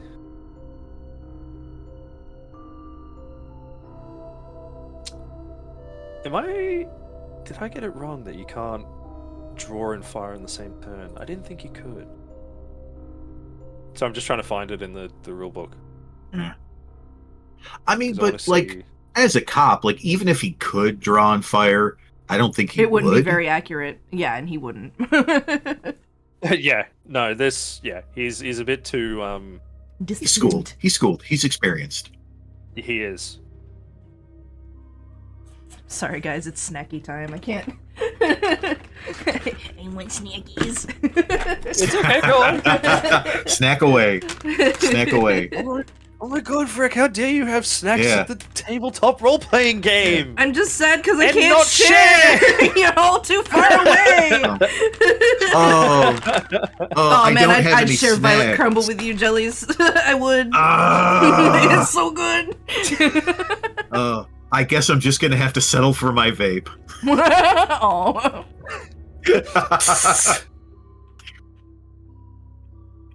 Okay.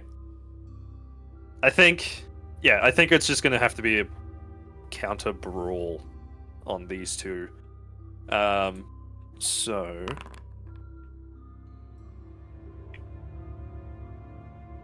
okay, so the detective rolls very well. Rawr. The Good, Yeah, good. Dr. Gray, or fucking whatever Dr. Gray is right now.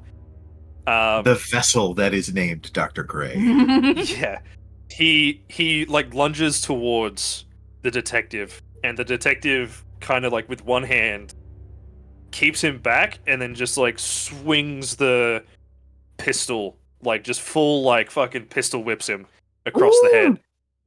Ooh.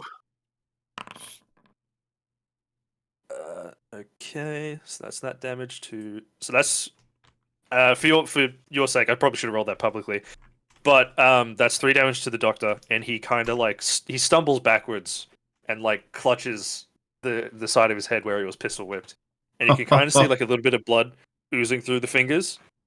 But he doesn't stop. So top of the turn order is you again, Freck. That's not the top of the turn order. It's the middle of the turn order. Or maybe- No, because your dex is highest. Yeah, um, but I was. You just missed your first one because you were Okay. concussed. All right. So he's See? he's lunging towards the detective. Yeah, he's kind of like stumbling back a little bit now.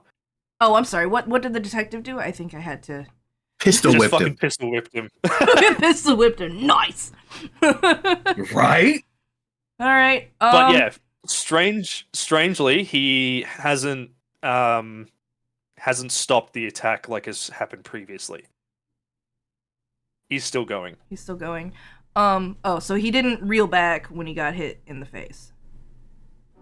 He did, but he's like when Virginia and Henri Oh yeah, were it struck, knocked him out of it. Okay. They- Yeah. Okay. It really doesn't matter if I use a weapon or I use my fists. I still have to use brawl, right? Well, I mean, Correct, yes. Yeah, sword is 20, but brawl is 25. Well, that's not good. Anyway, Fuck. I'm going to continue using my cane as a as an actor's cane. Get off the stage. Yep. Yeah. If he reels back from getting smacked in the face, I want to hook my cane under his chin, under his neck from behind, and try and pull him to the Yep. ground. But I also Easy. have to So, yeah, you- get up. Yeah, so I was gonna say, if you want to do that, yeah, you have to stand up and then get him. But because I'll say you can get up for free this turn. I mean, I do have a cane. It does make it easier to get up. Exactly. So I think it works. All right. Yeah, and so yeah, you can get yourself up, and you're just basically like hooking the top around his neck to try and like yank him down to the ground, right? Correct. It's one of those Okay. L-shaped canes, I assume, and yeah, I'm just using the L to pull him down. Okay. I should have asked this earlier as well when you tried to grab him, Louis. But what's your build? It's build My is 1. Oh yeah. Both your builds We're are 1. both 1, yeah. Okay, cool. yeah. So, in that case, you get advantage on this roll Okay. because he is a build size under you. This is a little old man. Yeah, even though he's like surprisingly strong right now, he is still his build is smaller than yours. Where is advantage, or do I just roll twice? So when you click it, oh, bonus dice. Sorry, +1 bonus dice. Ah, okay. Damn. Yeah. Yeah. And yeah, you like scramble to your feet and just, I'm assuming like one hand, hook it around his neck and just fucking yank down. Yep. And yeah, he's like clutching the side of his head, and then suddenly he's just like, ah! And you fucking yank him down to the ground, and he just like onto the floor. God damn. He's not very happy, but he is now prone. Okay. Oh, say the so, magic words. Louis, yeah, Louis, it is your turn. I was Oh gonna no! say, Wait, sorry. Hold on. It's the I knew it. detective's turn. I'm Damn so it! sorry. I knew it. I'm so My dex sorry. is 50. I'm pretty sure. I'm so that. sorry. But the detective very rapidly kind of like swoops in and like tries to flip him over, which Can I assist? he does. Dude, you got him to the floor. Like, you've helped. Yay! If you want to jump in, Louis, and use your action to help him restrain the doctor, that is a-okay. I will allow you to do that. Otherwise, if you want to like squish him, you'll probably have to wait for your turn. No. I will. I'm not so inexperienced that I can't keep my head in a fight. So, the moment I see him start to get like one arm behind his back, I will hop around back the detective, and I will put all my weight on his legs Nice. All right, sweet. and hold his So- legs in place so he can't kick out. Easy. So in that case, the detective won't have to make a roll because you've both helped immensely. He's really fighting against it, and you can hear the detective like mutter, like what the fuck? What the fuck is Like- going on? Yeah. Yeah, and he gets cuffs on him. He's got a couple pairs. If I have if I still have the straps, You do. on You do me- still have the strap. I am just going to whip them around his fucking lower legs. Just whoop, whoop, whoop, whoop, whoop. Just Yes. Yeah. hog tie Nice. this motherfucker. I was gonna say, you have basically like hogtied this dude with a ratchet strap and a pair of handcuffs. Yeah, And- loop it through the handcuffs, and he is hogtied. And so I'm so mad. I'm just like, you he's- had to touch it, didn't you? There is like zero response. He is just like he's like wriggling like a fucking like caterpillar, trying to like He's still possessed or free whatever. himself from the binds. For Yeah. prestige? Yeah, you sort of see where he was struck with the pistol whip. There's like already a lot of bruising and swelling, and it's bleeding a little bit. And yeah, his eyes are just like completely like black. There's no iris. There are still the whites of his eyes, but Yeah. it's just had Black never seen iris. anything like it before. He's just Um, "Nyang, nyang, nyang." Pretty much. It's very strange.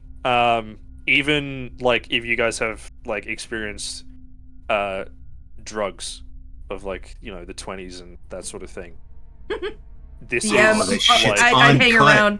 I'd hang around in the areas of other drug taking Yeah. artists, and I'm sure Yeah. he's had drug takers in his This- rings or beside his rings.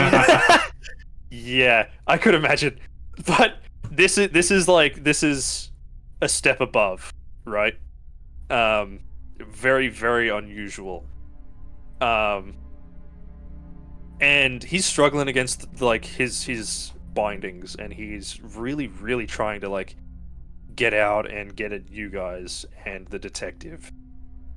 And If he's struggling and if he's still struggling, I'm going to like I'm gonna like half sit on him, like just to Yeah. Sit on it. like keep him in place. Yeah. Easy. You son of a bitch. So yeah, you put your weight down on him, and he's still struggling, but it gives room for the detective to kind of like step off and start like consolidating himself and everything that's going on. And it's If I get a chance, I wanna Yep. like yell. I'm not yelling at you, Freck, but my voice is raised, Mhm. and I will just yell, "Cover that fucking skull with something," All right. because it's open, right? Like it's open to the air. It is. Yeah. It is. And the detective, he looks very unnerved at it. Like now that he's able to like step back from like the action, he looks at it, but strangely isn't drawn to it as sort of like the doctor was. It's My man. 'cause the magic's already in there. So, but as you get closer, Points at Gray. that smell of sulfur and like tactile sense of like heat increases again. Mhm. Are you trying to put like the case back over it, or are you like No, trying is there a something else? blanket or some curtains? There are like curtains and stuff. Yeah. All right, I just yank down some curtains and throw it on it. I don't want to be anywhere near it. I want to be exposed to it longer than possible. Just throw something over it. Easy. So yeah, you yank this curtain off of its rail, and it makes like a loud like, you know, like kung as it like falls off. Yeah. And you just throw it over the top of it, and while there is still a slight smell of smoke, that draw is much less. It's basically non-existent. But there is still that smell. So you're not looking at it super intricately when you throw over the cloth, I'm assuming. Correct. Yeah, cool. And yeah, the detective he's like breathing heavily. You know, again, the adrenaline dump. Yeah. And he looks at both of you and is like, "What the fuck was that? That's an old man, and he was fighting like he was fucking 20. Yeah. Yeah, we're not really sure either. But that you saw the skull. And it's at this point that you realize a small crowd has formed outside the library. Marcus is Yep. standing in Rightfully the so. doorway with like, yeah, Marcus is standing in the doorway, like one hand on the frame and like pistol in the other, and he's like, "We heard the commotion. What happened?" I think Dr. Gray couldn't resist the urges to touch the skull. What? We came in here S- looking for And he sees him. books He and sees him like stuff, struggling and like snarling on the floor. and- What the fuck does that have to do with anything? What skull? Marcus, out of character. Marcus was with us when we went through the Yes. office in his bedroom, right? Yes. He was, yes. And I'll like look over my shoulder because my back is to the door, just like sitting on him. And be like, Yeah. You remember those paintings, those godforsaken paintings upstairs? Yeah, the fucking Yeah. skull's worse. And he kind of gives you like a very quizzical look, and then it immediately drops to like concern and anxiety, and he's like, "Okay, I see. What's happened to the doc? What's happened to Dr. Gray?" When we came in here Okay. looking for materials, me for first aid and Dr. Gray for just more stuff to read, there was this and I just kind of point at it, this skull that's it's not like any animal I've ever seen before, but it was under a case and it was locked, and when we opened it, we all had a similar draw to the paintings to it. So I decided to close it, lock it up, and then lock up the library. But Dr. Gray's and the- curiosity got the best of him. Yeah, the doc was all about stop freaking moving. All about he was all about touching the damn thing, and I practically had to scare the guy away. But I guess it didn't freaking work, did it? As I kind of like lean towards him and kind of say that loud in the back of his head. You dummy! He keeps trying to like whip his head back to try and like hit you once he hears that you're behind him. Yeah, Not again. yeah. You keep doing that. If you bite And- somebody, I'm gonna clock you. I swear to Stop God. I swear to God. And Marcus kind of looks at the both of you and he's like, "Oh fuck! Is that why the library was locked?" Yep. Yeah. What'd you do, bud? He walks in and he kind of starts looking don't around and he's Don't like, fucking tell me. Did you see Marie in here?" No. Fuck no. No, there's nobody else in here. And he looks around and starts like looking through the different rows of like bookshelves and stuff, and the detective kind of clicks in to what he's implying and starts searching as well. And then you hear the detective from pretty much the other side of the room go like, "Hey, yeah, she's here. Fuck. I'm assuming you go and have a look, Freck, since Louis is currently occupied." Yeah, I follow. So- The moment the detective's out of eyesight, I'm gonna put my fucking elbow hammer down onto his fucking head. Oh, Ah. okay. Yeah, he's No, he's going to roll a sleep. D4. Roll He's a D4 going to for me. He's going to fucking sleep. Roll a D4 for me. Bonk. Okay.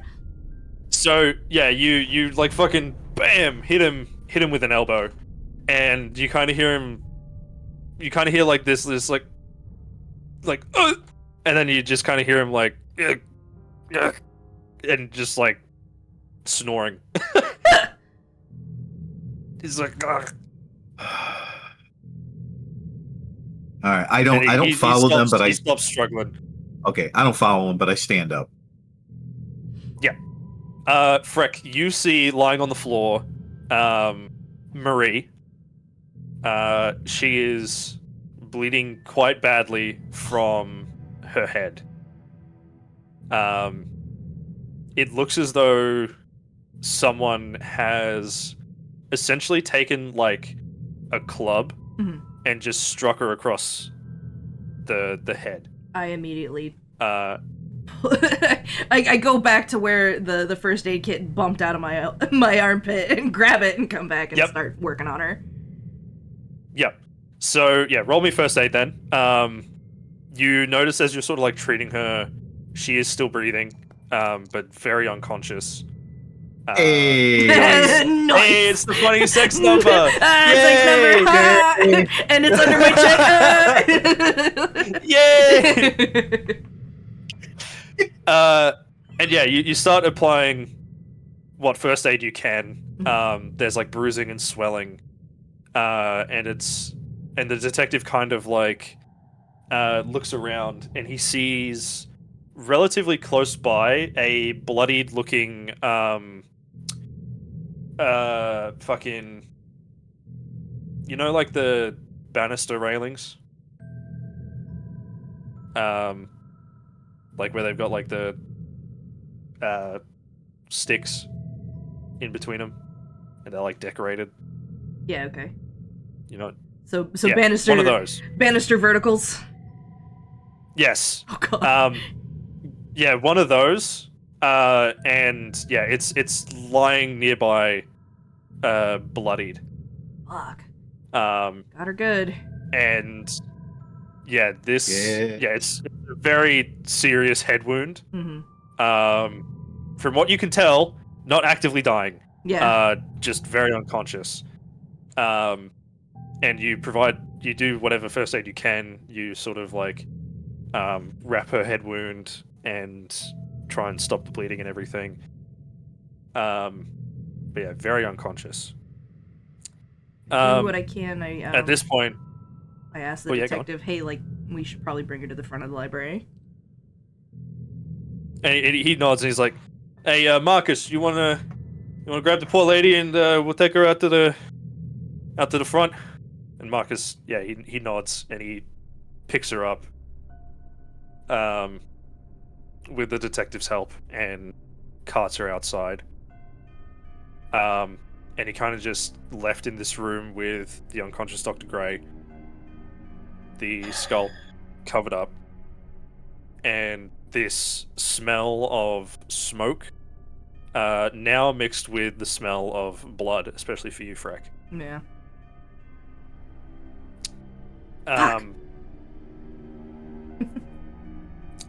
Strangely, near where Marie was as well, there is a book just on the floor, open to, just like, yeah, lying open. I check it out. So, the book is turned to a page that mentions this land of ash, Mm-hmm. this people who were supposedly there, and more importantly, mentions a deity that they worshipped that had a head of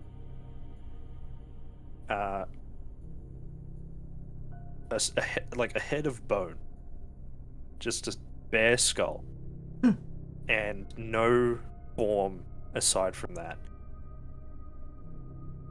So that's the entire being. It mentions that it seemed to be like a being of like dark, right? Dark and smoke. Mm-hmm. So the only things that were like visible or had any major form was the skull.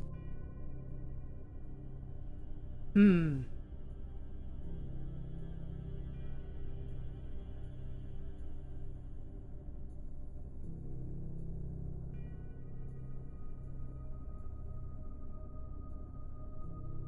Flip through the pages. Any And other it talks information? about how they like suddenly disappeared. Yeah. All right. I guess I just leave the book there. I don't care. I do, but I do, but like I have no reason to like mess with it further than Take it. yeah. Yeah. Mm. All right. Anything else either of you would like to do?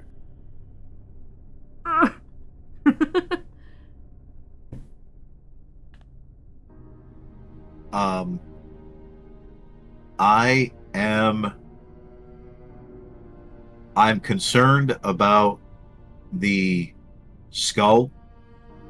I'm concerned about its influence, but also like being near it. It's like a damned if you do, damned if you don't situation. Mm-hmm. Mm-hmm. I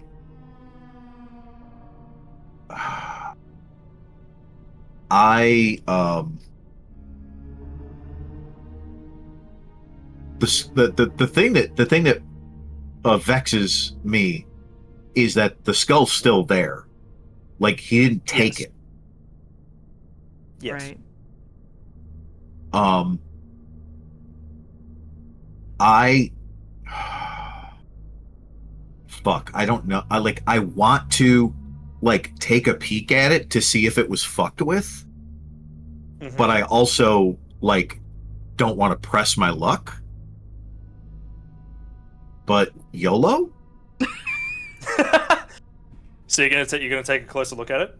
I'm going to say that I'm going to say that all to Freck in character that it's like I'm fucking I'm worried about like he didn't take it. I'm worried he did something to it. But I don't want to I don't want look I'll be the one to put my hand in the fire.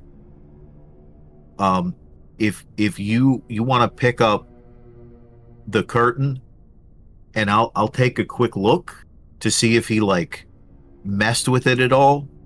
And if I like zone the fuck out, you feel free to throw that curtain back down, because I'm afraid to leave the room without knowing if he did anything to it, because he clearly he got to it.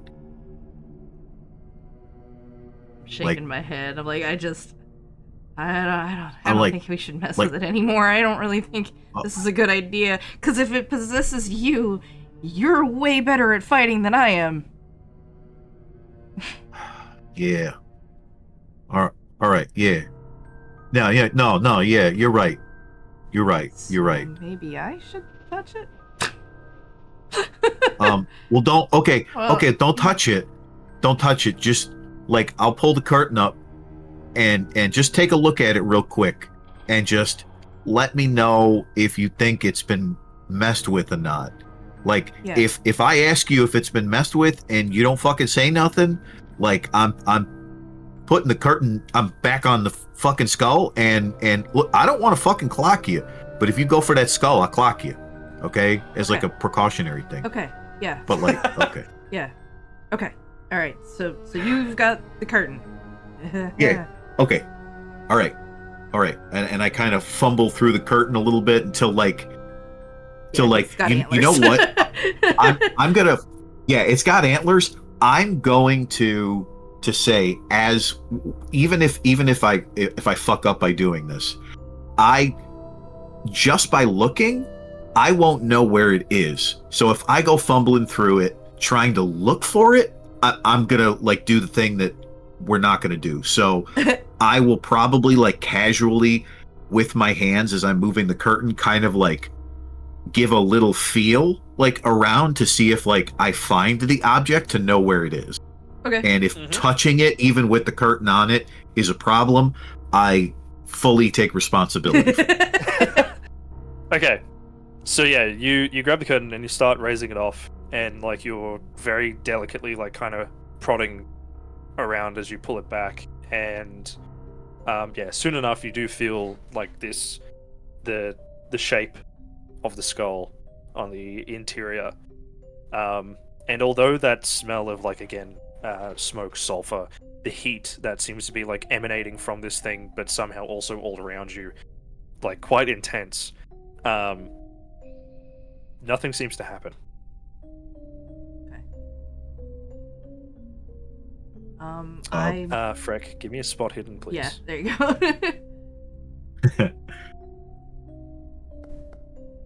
Fucking shit. Dude, I saw it go from a 10 to a 70. I cry. I weep. So you can try and push it, or you can spend luck. Hmm. Just remember, if you're pushing it, you got to justify how you're pushing it, how you're reattempting it.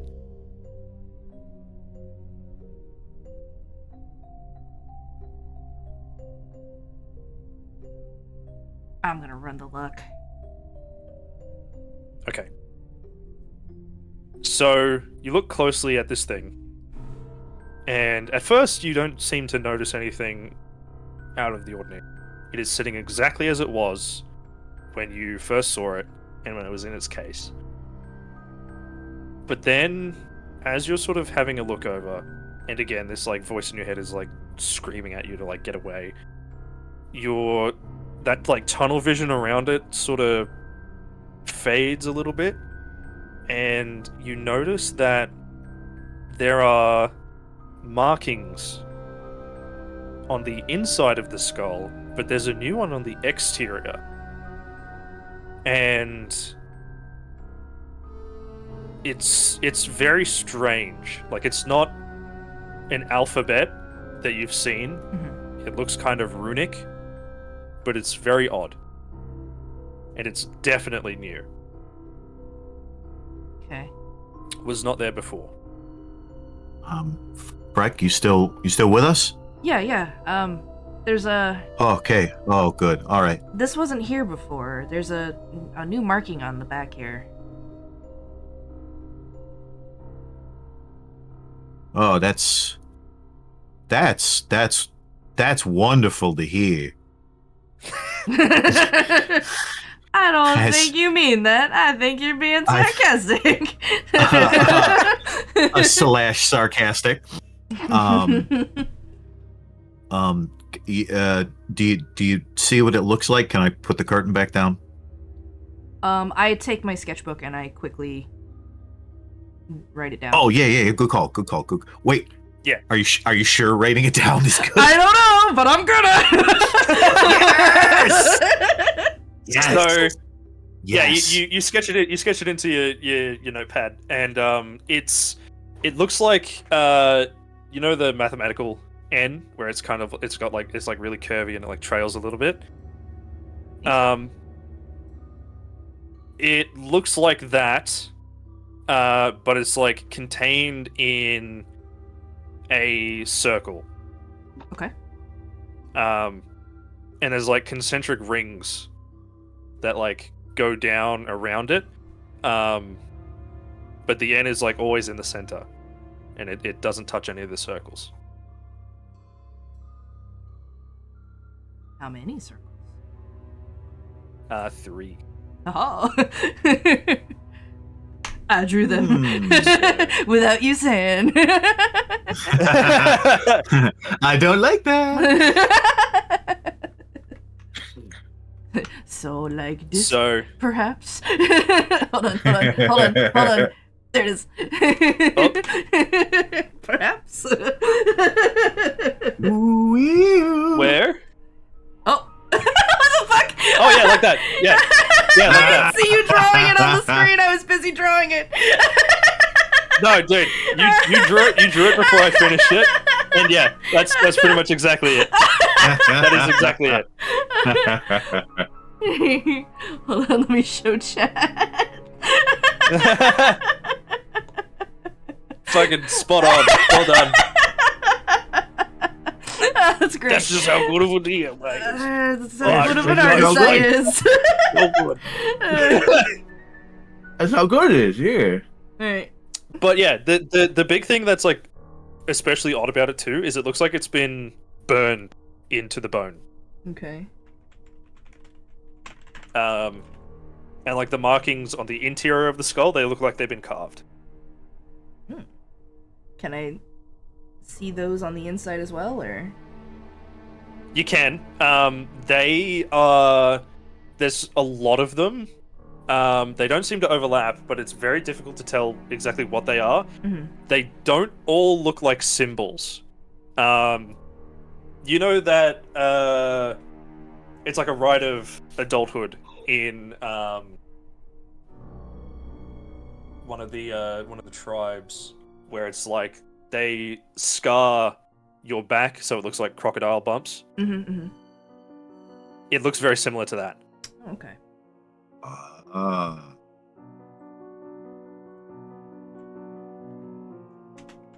Is there We're anything else pausing you would for like to do? ads.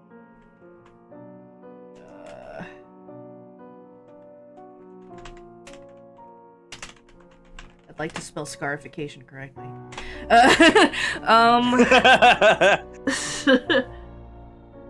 No, I think that's really all the information I can get out of it. I nod to Louis and get him to put the curtain back on. And yeah, you throw the curtain back over, and that really intense feeling and smell and heat dissipates just as quickly as it was there. And the detective walks back in, and he goes, that Marie lady, I think she'll be okay. Pretty serious head wound, but I think she'll be all right.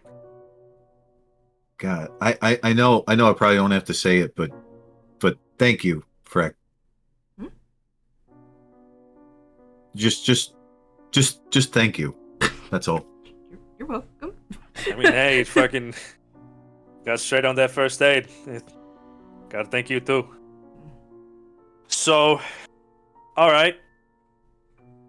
I think I'm fully on board with this whole fucking bizarro theory we got going. I don't know how I'm gonna write a report about it, and clearly something is fucking wrong. I smell smoke. Is that normal? I think it's I the point skull. to the curtain that I have like folded over. Oh, right, okay. Yeah. Right, the skull. Okay. So, okay. So, if the skull is whatever's causing this, what do we fucking do about that? Because we can't just leave it here. Right? Can we? I don't want to. I mean, I don't want to like keep it with us, but if like you can already see what's happened, that we've not kept our eye on it. Like He reaches into his coat and draws his 45, and he looks at the curtain. He's like,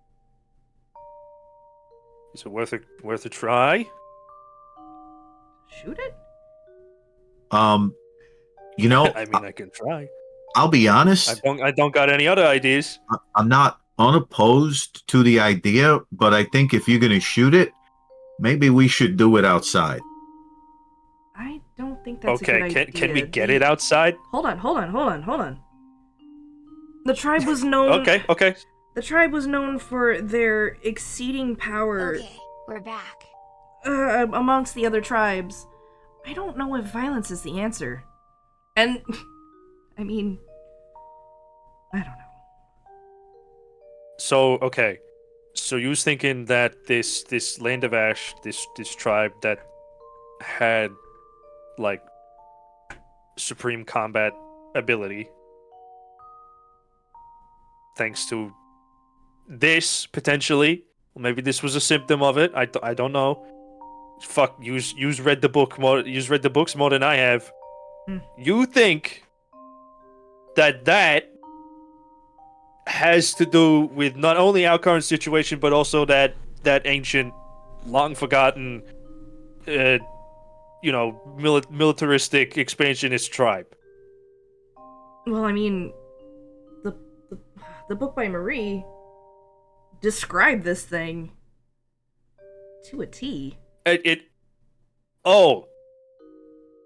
Okay. Did you happen to see what the book was called? No, I left it open, but I read through a couple of the pages. It's still there. It's on the floor. Okay. Well, maybe Marcus knows what he was reading, because I am assuming, because the doc came, from what Marcus was saying, Gray came in here with the book, with a book, and just said that he wanted to go and check something out and get a new one. and Marie was happy to oblige, poor gal. But,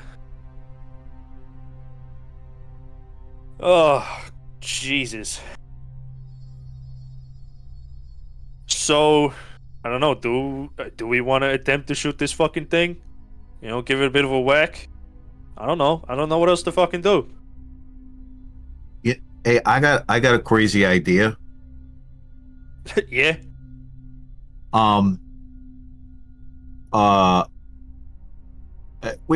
Where's Steve? Steven? He's in the bar still. And he didn't Why's come that? around with the rest of us. All right. I'm going to assume. Oh, he's a bit you know, he's a bit sauced up. You know, honestly, I told him only one. Well, Bartholomew figured, but Bartholomew's too fucking nice to say no, I guess. hey, Freck, I'll tell you this. I don't fight worth a shit if I'm fucking wasted. So if he's going to be drunk and then some dumb fucking spirit takes him over and wants to swing, he's going to have to learn how to fucking walk first. So I don't think he's going to be a problem. Right. So my Okay. thought is, there's a whole like kitchen that's back there to like prepare like giant meals and stuff. They got ice boxes back there. Why don't we shove this fucking thing in an ice box? If it's so goddamn hot, why don't we cool it down? I like your fucking thinking, Louis. We could shove it in like the your ice fucking- box. We could shove it in the ice box, put a fucking ratchet strap around the front of it, and that fucking thing's not coming out. Okay. How do we get it over there? Yeah. Let's do it. And you make your way over. Do you bring Steven with you, or? No, I don't even bother with Steven then. If he's drunk, I don't know. Okay. Fuck that guy. So yeah, you make your way to the kitchen, and Oh, shit. Yeah. Yes. 3 minutes. Yeah. No, it's okay. And you make your way into the kitchen. You find an icebox. Actually, no. Sorry, you don't find an icebox. Not immediately. But there is a sort of like hatch that seems to go down into like a cellar. Oh no. Are there spooky and- gourds?